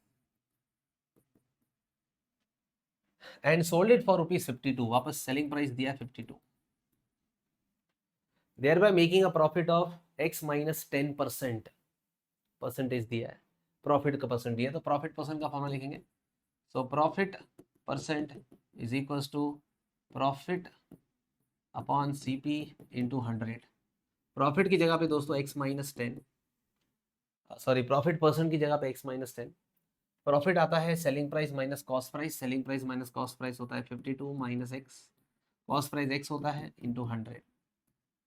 ठीक है, एक्स इधर लेके आओ, तो x square minus 10x is equal to 5200 minus 100x, लेके आओ इधर, तो एक्स स्क्वायर माइनस नहीं प्लस 90x हो जाएगा और माइनस 5200 इक्वल टू 0।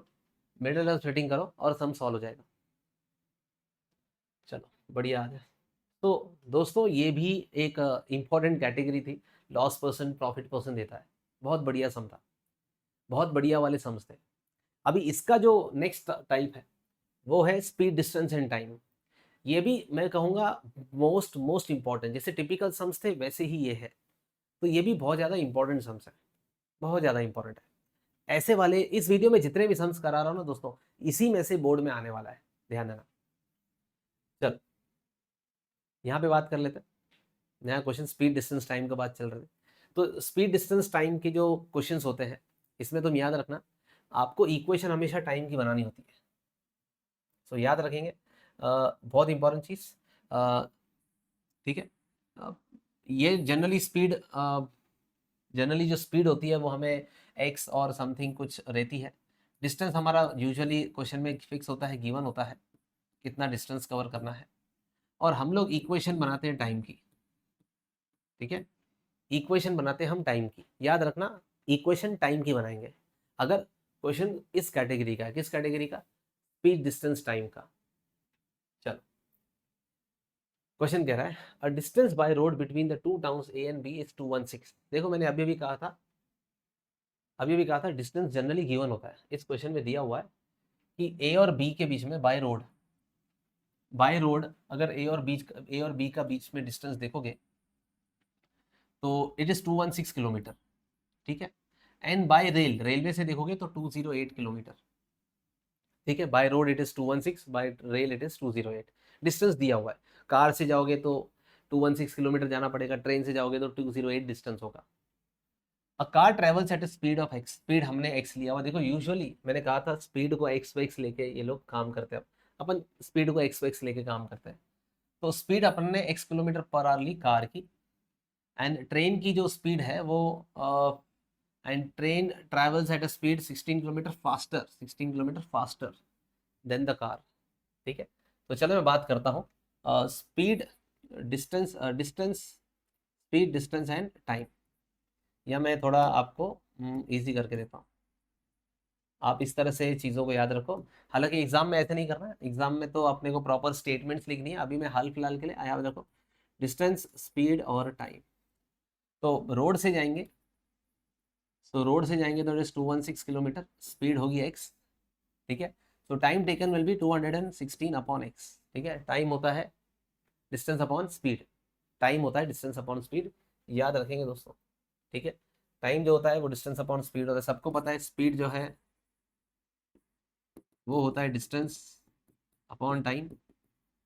ठीक है, तो ऑब्वियसली टाइम जो होगा वो होगा डिस्टेंस अपॉन स्पीड, तो ये चीज़ नहीं भूलेंगे, टाइम जो होता है वो डिस्टेंस अपॉन स्पीड होता है।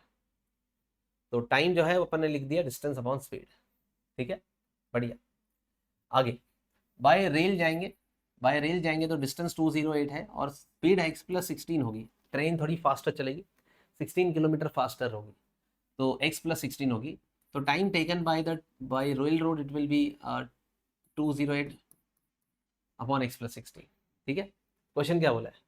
Calculate the time taken by car to reach from A to B in terms of x। ये देखो, यही तो है, यही तो है। तो फर्स्ट पार्ट का आंसर है 216 अपॉन एक्स। उसने बोला था टाइम निकालो, ये देखो टाइम निकाल लिया। वापस सेकेंड पार्ट में क्या निकालना है, टाइम ही निकालना है। Time taken by train, train को कितना टाइम लगेगा। तो टाइम होता है डिस्टेंस, डिस्टेंस है 208 और स्पीड होती है x+16। तो डिस्टेंस अपॉन स्पीड हमारा टाइम होता है। अब आगे देखो क्या दे रहा है, if the train takes 2 hours less, train में 2 घंटे कम लग गए। अगर ट्रेन में 2 घंटे कम लग गए मतलब कार का टाइम ज्यादा है, इन दोनों में डिफरेंस है कुछ तो इन दोनों में डिफरेंस कितने का है। तो 216 upon x and 208 upon x+16, इन दोनों में डिफरेंस है। कितने का डिफरेंस है, 2 घंटे का डिफरेंस है। तो 2 आवर्स लेस, तो इक्वल्स टू 2 करेंगे और अभी सॉल्व कर लेंगे और आंसर आ जाएगा। क्या आपको बात समझ में आया। सिमिलर यही कैटेगरी वाला क्वेश्चन है, ऐसे ही हम लोग कर रहे हैं। ठीक है, अब ये क्या है टाइम, ये भी क्या है टाइम, ये भी क्या है टाइम। तो हमने इक्वेशन टाइम की बनाई है। ओके, आ रही बात समझ में। बहुत इजी। एग्जाम में क्या लिखना है, एग्जाम में लिखना speed of the car is x, therefore the time taken will be 216 upon x. Speed of the train is x+16, therefore the time taken by train is 208 upon x+16. And then according to question, time difference is 2 hours. हो गया। So come here. The speed of ordinary train is x. Ordinary train की speed x है, express train की speed है x+25। ठीक है, तो speed x है और x+25 तो हमें पता ही है। So distance, speed और time। ठीक है, ऑर्डिनरी ट्रेन की स्पीड x है और दूसरी स्पीड है x+25। ठीक है, find the time taken by each train to cover 300 kilometre. ये भी 300 किलोमीटर दूर जाएगी, ये भी 300 किलोमीटर दूर जाएगी। तो time taken will be obviously 300 upon x by the ordinary train and 300 upon x+25 by the express train. ये ऑर्डिनरी ट्रेन की बात चल रही है, एक्सप्रेस ट्रेन की बात चल रही है। ठीक है, find the taken by each train, each train का टाइम भी निकाल दिया। So this is the answer. So I'll say 300 upon x is the time taken by ordinary train and 300 upon x+25 is the time taken by express train. I hope it's clear क्या कह रहा हूं मैं। Time की बात आ गई। अब ordinary train takes 2 hours more, ordinary train को 2 घंटे ज्यादा लगते हैं। तो ठीक है, सो इन दोनों का, ये दोनों सेम तो नहीं है, ये दोनों का डिफरेंस है। तो 300 अपॉन एक्स, 300 अपॉन x+25। ठीक है, इन दोनों का डिफरेंस जो है वो 2 आवर्स का है। सम सॉल्व करेंगे और हो जाएगा। I hope it's clear. बहुत ही आसान सम, बहुत ही आसान, और एग्जाम में ये आते हैं। कितना इजी है क्वाड्रेटिक का वर्ड प्रॉब्लम्स करना, देखो। चलो, if the speed of the car is increase by 10 kilometre per our, car की स्पीड 10 किलोमीटर पर आवर से बढ़ा दी। तो ओरिजिनल स्पीड को एक्स ले लेते हैं क्योंकि फाइंड द स्पीड भी बोला है। तो let the speed of car be x kilometre per hour. ठीक है, x किलोमीटर पर आवर की स्पीड है। अब उसने बोला है, अच्छा मैं इस रफ में बना लेता हूँ, डिस्टेंस, स्पीड और टाइम। ठीक है, क्वेश्चन कह रहा है कि अगर स्पीड अपन ने क्या कर दी, if the speed of the car is increase by 10, मतलब पहले तो स्पीड x थी, अभी आपने x+10 कर दी। पहले स्पीड x थी, अभी x+10 कर दी। इट टेक्स 18 मिनट्स लेस, उसको 18 मिनट कम लगते हैं। ऑब्वियसली स्पीड बढ़ाओगे तो टाइम कम लगेगा, 18 मिनट कम लगते हैं। To cover distance of 36, distance 36 cover करना है। ठीक है, तो ठीक है ना, फिर हो गया। यूजुअल टाइम, यूजुअली टाइम कितना लगता है, यूजुअली टाइम लगता है 36 डिस्टेंस अपॉन स्पीड। ठीक है, अब न्यू स्पीड कितनी कर दी तुमने, न्यू स्पीड आपने x+16 कर दी। तो न्यू टाइम क्या हो गया, न्यू टाइम, यूजुअल टाइम नहीं, न्यू टाइम, न्यू टाइम होगा वही 36 किलोमीटर x+16 की स्पीड से। अब तुम लोग ने बोला है 18 मिनट्स लेस लगेगा, मतलब अभी 18 मिनट्स कम लग रहा है, मतलब पहले ज्यादा लग रहा था, तो पहले वाला ज्यादा है ना। तो 36 अपॉन एक्स और 36 अपॉन x+16।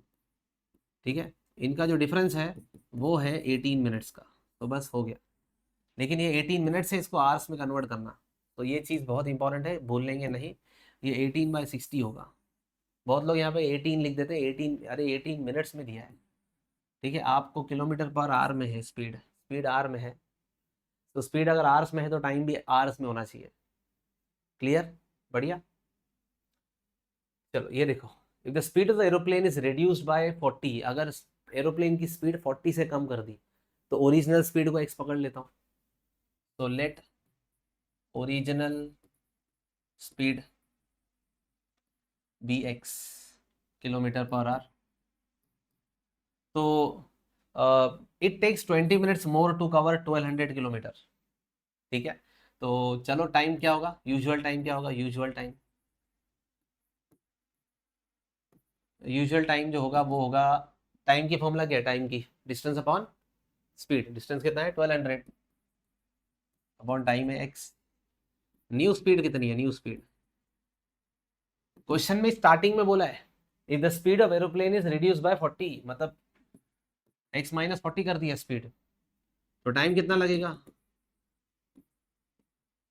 न्यू टाइम कितना लगेगा, वही डिस्टेंस है, डिस्टेंस वही है और स्पीड x माइनस 40 है। अब जो टाइम लग रहा है वो 20 मिनट्स मोर लग रहा है, मतलब अभी जो टाइम लग रहा है, वो 20 ज़्यादा है। तो पहले ये आएगा फिर ये आएगा। ठीक है, तो पहले आएगा 1200 अपॉन एक्स माइनस 40 और 1200 अपॉन एक्स, इन दोनों का जो डिफरेंस है वो है 20 मिनट्स, मतलब 20 अपॉन 60। ठीक है, अभी वाला ज़्यादा है। ठीक है, मोर बोला है तो याद रखना, मोर बोला है तो रिसेंट वैल्यू माइनस, मतलब new value minus original value, और अगर लेस बोला है तो original value minus new value. ठीक है, so that's it, simple, every question is like that.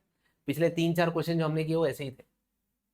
ठीक है, देखो एक और, a car covers a distance of 400, ये डिस्टेंस दिया हुआ है, एट अ सर्टेन स्पीड, कितनी स्पीड पता नहीं, तो फाइंड द ओरिजिनल स्पीड भी बोला है, तो स्पीड को एक्स लेते हैं। So original speed x kilometre per hour, तो ओरिजिनल जो टाइम होगा वो होगा 400, distance upon speed 400 upon x.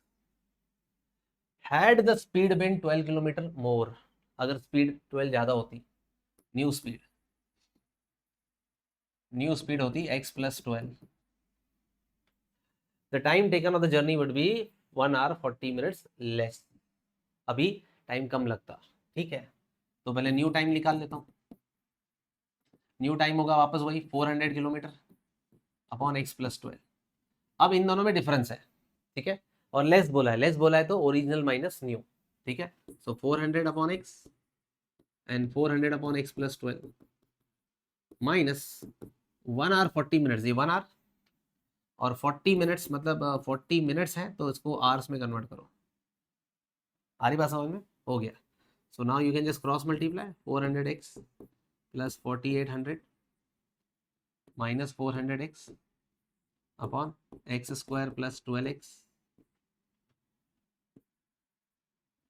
Is equals to, ये 0 2 ज़ा 3 ज़ा एंड एलसीएम लेंगे विल बी 5/3, तो ये कैंसिल हो जाएगा and now you can solve this.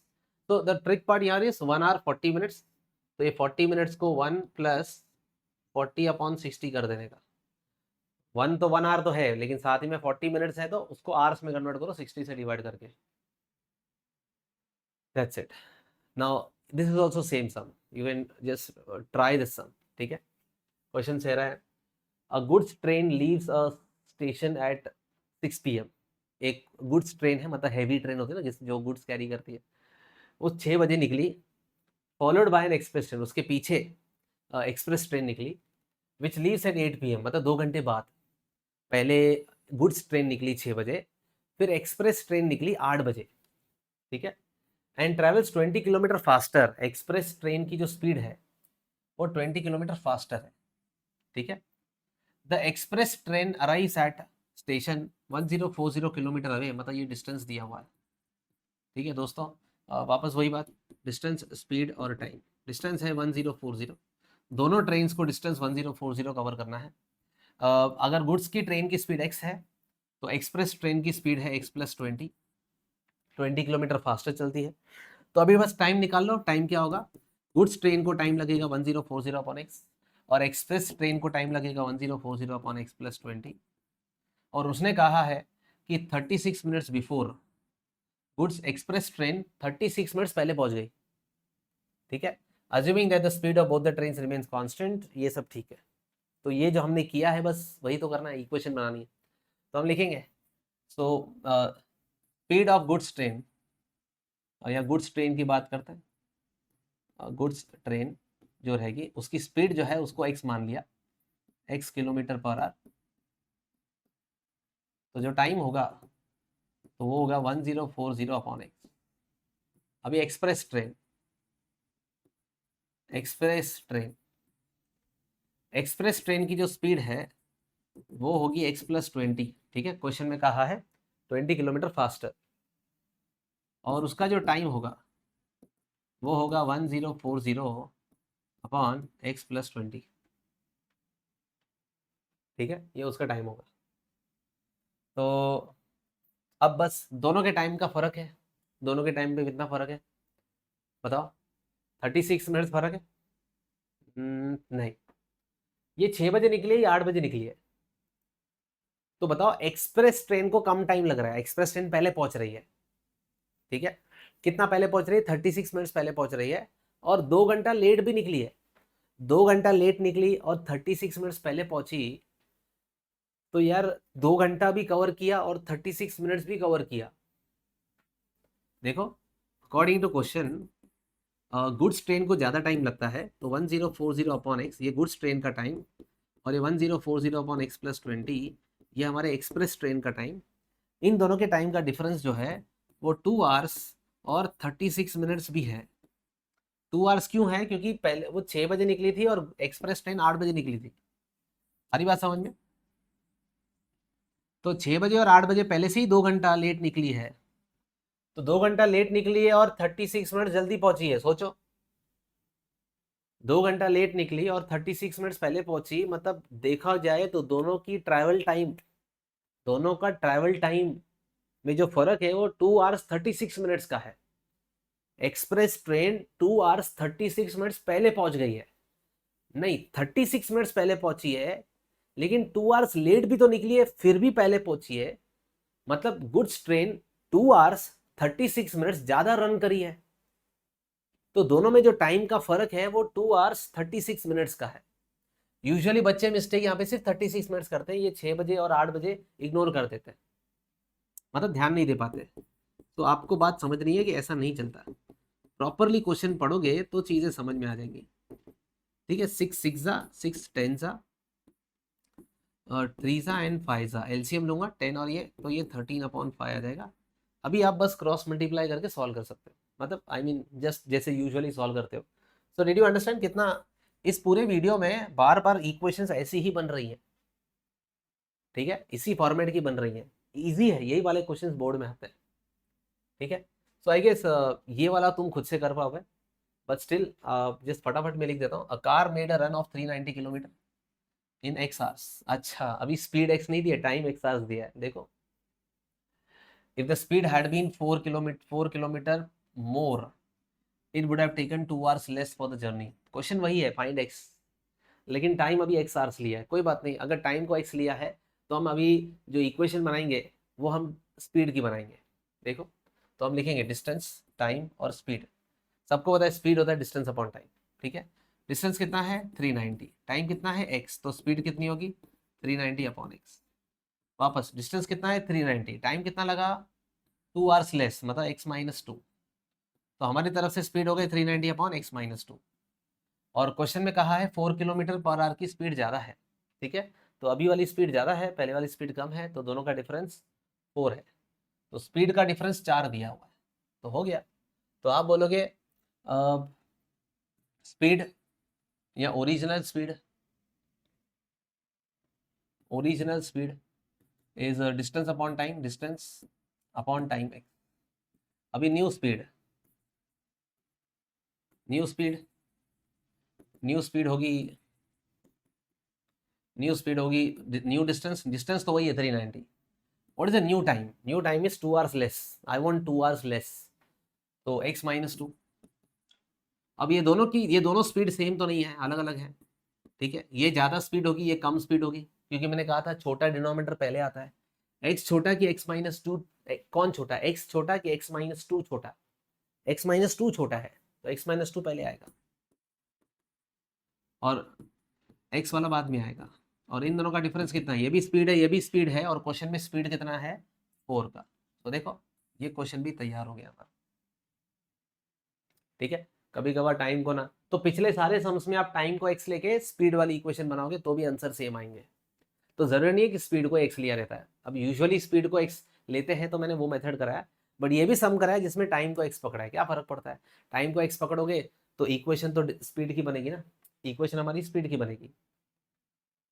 Okay, तो यहाँ पे देखो, a girl goes to her friends house which is at distance of 12 kilometre.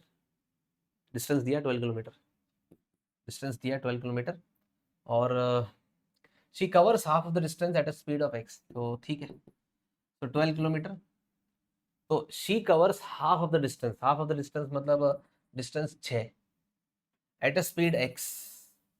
तो टाइम होगा 6/x, है कि नहीं।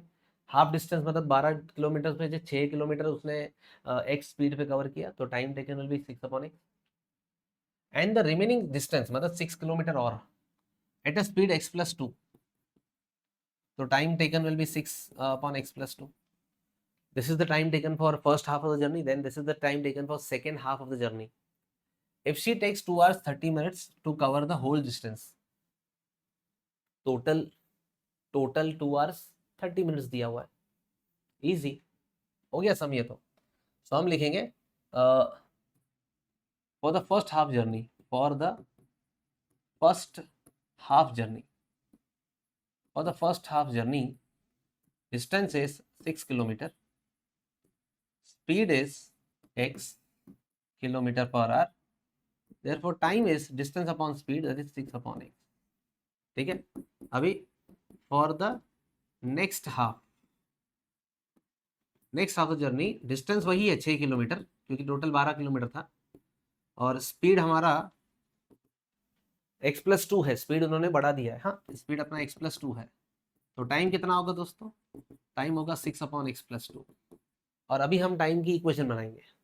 टाइम की इक्वेशन कैसे बनाएंगे, बस लिख देंगे क्या दिया हुआ है, टाइम का कितना फर्क है, सी टेक्स 2 hours 30 minutes टोटल, तो ये टाइम और ये टाइम ऐड करेंगे, तो आधे रास्ते में टाइम ये लगा, नेक्स्ट आधे रास्ते में टाइम ये लगा, ठीक है, और दोनों को मिला के टोटल है 2 hours 30 minutes, सो 2 + 30/60, ठीक है, सो 1 ज़ा एंड 2 ज़ा, तो you get this.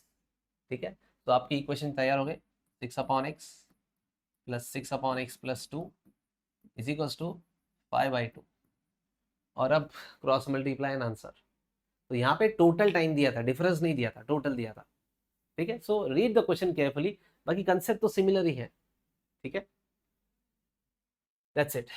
One more sum, same ही सम है, बस एरोप्लेन की बात करिए, फिर यहाँ पे भी हम ट्रैवल डिस्टेंस ट्रैवल की बात करेंगे, यहाँ पे भी प्लेन की बात करिए, बस की बात करिए, ट्रक की बात करिए, बातें यही चल रही है सेम टू सेम, कोई कोई फर्क नहीं आना है, बातें एकदम सेम टू सेम चलेगी। देखो मोटर बोट वाले सम है, तो कर लेते फटाफट। ये देखो, an aeroplane travelled the distance of 400 kilometre, 400 kilometre का डिस्टेंस ट्रैवल किया हुआ है at an average speed of x। तो डिस्टेंस दिया है, स्पीड दिया है, तो टाइम पता चल गया। तो यूजुअली जो टाइम होता है वो है 400/x। ठीक है, ऑन अ रिटर्न जर्नी, ठीक है, ये गया, अभी on a return journey, return journey में ये जाने के समय है। ठीक है, अभी on the return journey time कितना होगा वो देखते हैं। On the return journey the speed was increase by 40, speed को 40 से बढ़ा दिया, तो रिटर्न जर्नी में डिस्टेंस तो वही होगा 400, स्पीड कर दी x+40, स्पीड बढ़ा दी। तो स्पीड बढ़ानी से find the time taken bye onward journey, तो ये तो ऑनवर्ड जर्नी का टाइम है, so this is the first part का आंसर। ठीक है, और ये रिटर्न जर्नी का टाइम है, ये तो सेकंड पार्ट का आंसर हो गया। कितना ईजी है, टाइम निकालना था, distance upon speed. If the return journey took 30 minutes less, return journey में 30 मिनट कम लग गए, तो ये कम टाइम है, ये ज़्यादा टाइम है। ठीक है, सो बस ये माइनस ये करेंगे, so 400/x minus 400/x+40 is equal to 30 minutes, मतलब 30/60 करेंगे। तो दैट्स इट दोस्तों, सेम सब। ठीक है, बहुत बड़ा। ये देखो, some school childrens went for an excursion by a bus to a picnic spot at a distance of 300 kilometre, distance दिया है 300 kilometre. While returning, it was raining and the bus had to reduce the speed by 5। देखो, find the time taken बोला है, ठीक है, तो speed को पहले मैं x ले लेता हूँ। तो let speed of the bus while going picnic, ठीक है, ऑनवर्ड जर्नी में, ठीक है, let the speed of the bus in onward journey be x kilometre per, ठीक है, ऑनवर्ड जर्नी के लिए। तो ऑनवर्ड जर्नी के लिए जाने के समय स्पीड x पकड़ लो, तो time taken will be 300 upon x। अभी रिटर्न जर्नी, रिटर्न जर्नी में स्पीड कितना हुआ, रिटर्न के समय ना बारिश हो रही थी, तो स्पीड 5 से कम करनी पड़ी, तो स्पीड हो गई x+5। तो अगर स्पीड x+5 होगी, डिस्टेंस तो वही होगा, डिस्टेंस तो वही होगा, तो इसलिए 300 अपॉन x+5 है कि नहीं, डिस्टेंस तो वही होगा 300 अपॉन x+5, तो टाइम तो वही होगा 300 अपॉन x+5। तो and it took 2 hours longer, 2 घंटे ज़्यादा लग गए। तो बस ठीक है, ये ज़्यादा टाइम है, ये कम टाइम है, तो हो गया ना। नहीं नहीं, स्पीड रिड्यूस ना, रिड्यूस बोला है तो 5 से कम किया ना, -5, ठीक है, सो ये -5 आएगा। तो यहाँ पे दोस्तों x -5 आने वाला है,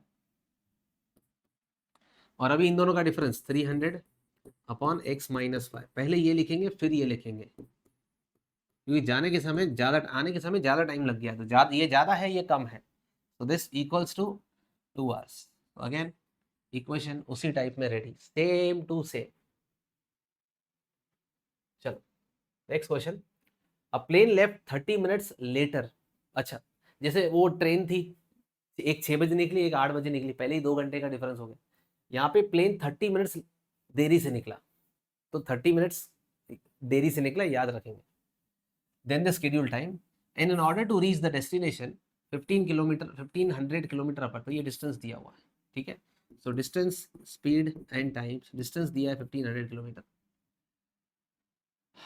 it has to increase the speed by 250, speed को 250 से बढ़ाया, तो पहले स्पीड x है और अभी स्पीड x+250 है, डिस्टेंस तो वही है 1500, ठीक है। तो यूजुअली टाइम लगता है 1500 अपॉन x, लेकिन आज इस बार हमें टाइम लगा है 1500 अपॉन x+250, ठीक है। फाइंड इट्स यूजुअल स्पीड, तो स्पीड निकालना है, स्पीड को तो x पकड़ा हुआ है, so let usual speed be x kilometre per hour. तो यूजुअल टाइम क्या लगता है, यूजुअली टाइम लगता है 1500 अपॉन x, ये नॉर्मल टाइम लगता है, नॉर्मली इतना टाइम लगता ही है, लेकिन आज क्या हुआ, 30 मिनट्स लेट निकले और टाइम पे पहुंच गए, मतलब पहले 3 घंटे लगते थे, आज 2.5 घंटे में पहुंच गए, पहले 3 घंटे लगते थे, अभी 2.5 घंटे में पहुंच गए, मतलब 30 मिनट्स का इस बार कम टाइम लगा ना, ठीक है। तो अभी का पहले न्यू टाइम निकाल देते हैं, न्यू स्पीड कितनी है, बताओ न्यू स्पीड कितनी है, 250 किलोमीटर फास्टर बोला ना, इंक्रीज द स्पीड, हाँ x+250, तो न्यू टाइम क्या लगेगा, न्यू टाइम वही, डिस्टेंस तो वही है 1500 किलोमीटर, और अभी ये टाइम लगा, अभी जो टाइम लगा वो कम है, पहले टाइम ज़्यादा लग गया था, यूजुअली हम 3 घंटे का जर्नी है, आज हमने 2.5 घंटे में कवर कर दिया, तो आज टाइम कम लगा। तो पहले का टाइम और अभी का टाइम, ठीक है, ये इक्वल है किसके, ये इक्वल है हमारे 30 मिनट्स, मतलब 30 अपॉन 60, मतलब 1/2, आधा घंटा, ठीक है। तो दोस्तों एक सेम टाइप के सम्स चल रहे हैं, आपको बस फील देने के लिए कि चीजें सिमिलर, कैसा भी घुमा के दे, बात वही हो रही है बार बार। ये देखो, a bus covers a distance of 240 kilometer at a uniform speed. Due to heavy rain, speed reduced by 10 kilometer per hour, and as such it takes 2 hours longer to cover the distance, assuming the uniform speed x। तो वही बात है।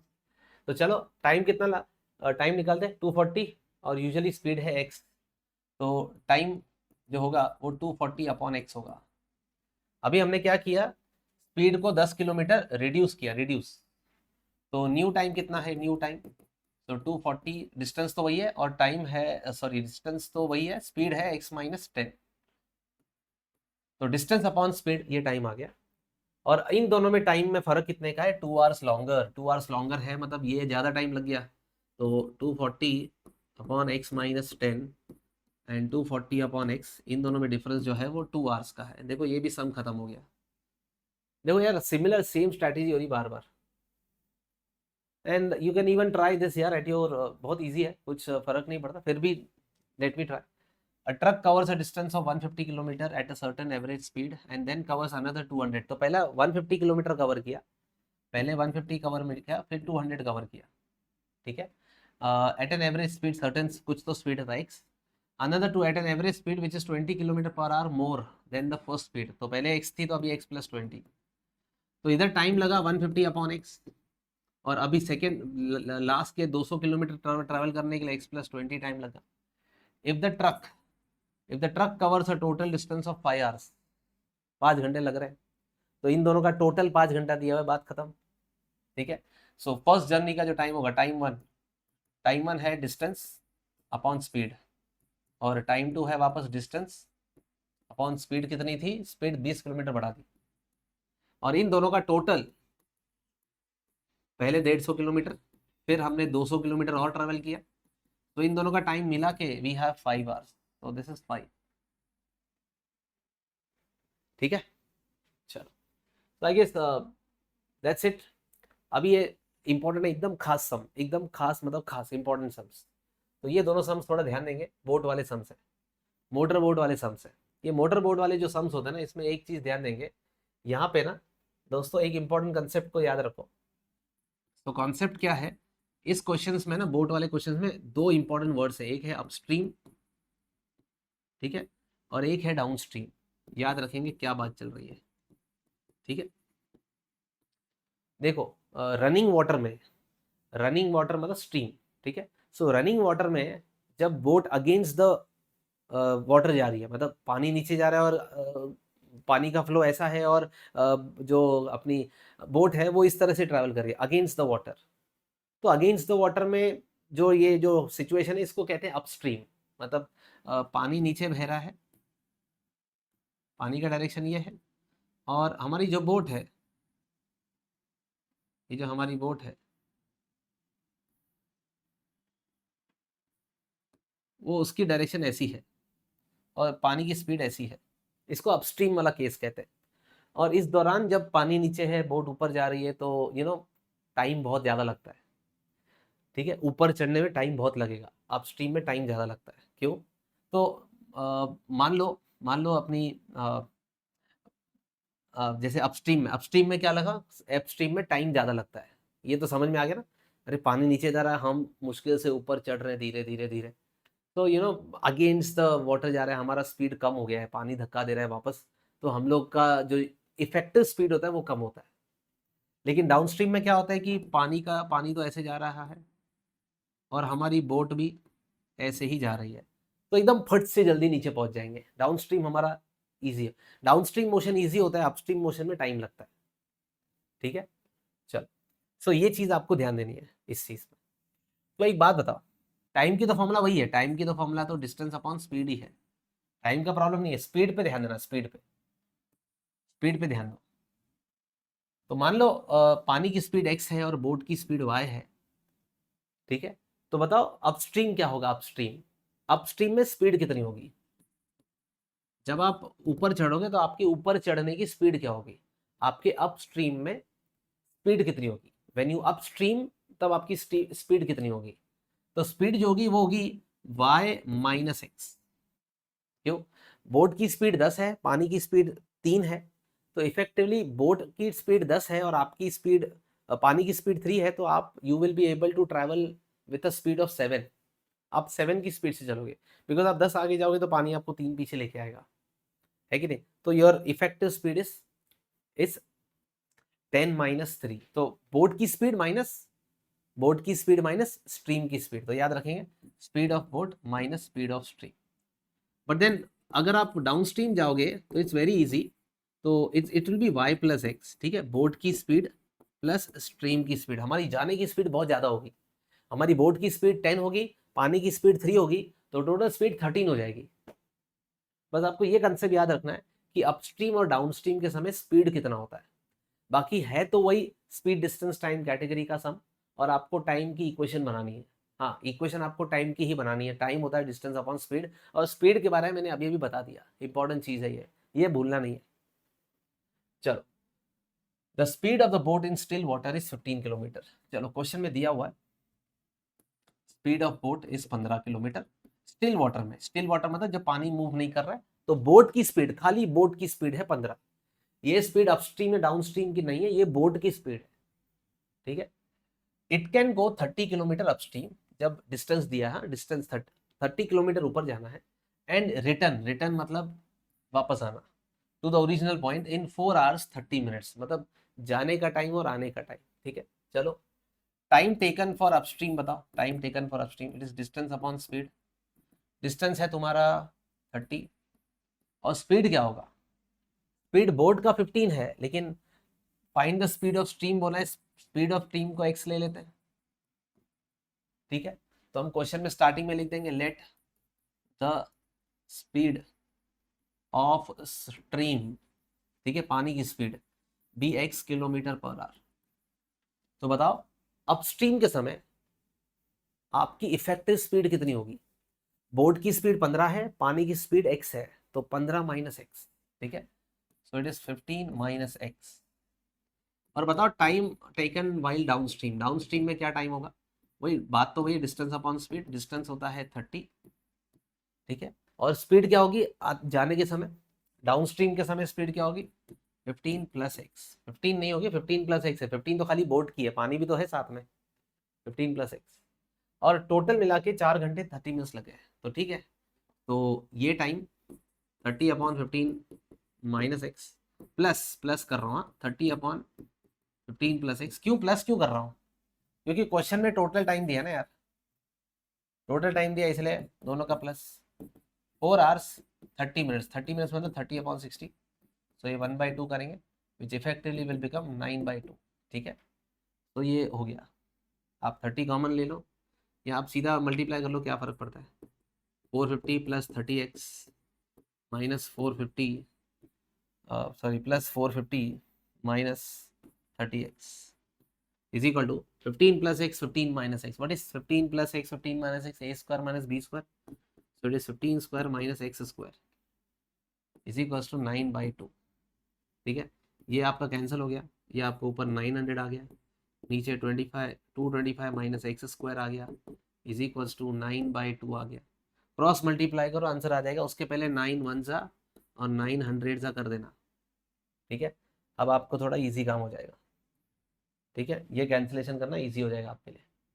चलो एक और सम। A motor boat whose speed is 15 in still water goes 30 kilometre downstream and comes back। अच्छा ये same ही सम है तो ये सेम ही सम है, तो इस सम को ना मॉडिफाई करता हूँ। चलो इस सम को मॉडिफाई करता हूँ। इट गोज अपना बनाते हैं, चलो। It goes 30 kilometre downstream and 20 kilometre 20 kilometre upstream. ठीक है, एंड कम्स बैक, या 20 किलोमीटर अपस्ट्रीम। ठीक है, एंड क्वेश्चन कह रहा है, मान लो क्वेश्चन कह रहा है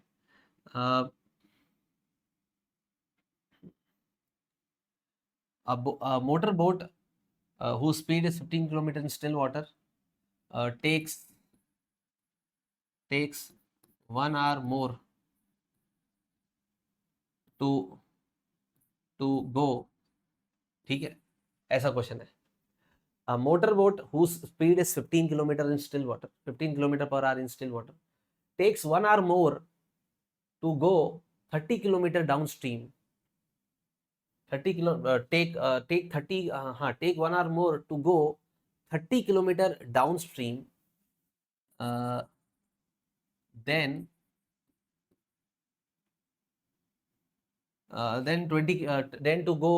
20 किलोमीटर अपस्ट्रीम। ठीक है, थोड़ा उल्टा हो गया, इसको मैं अच्छे से फ्रेम कर ले, ये थोड़ा, या takes 1 hour, takes 2 hours, 2 hours less लिख देता हूँ।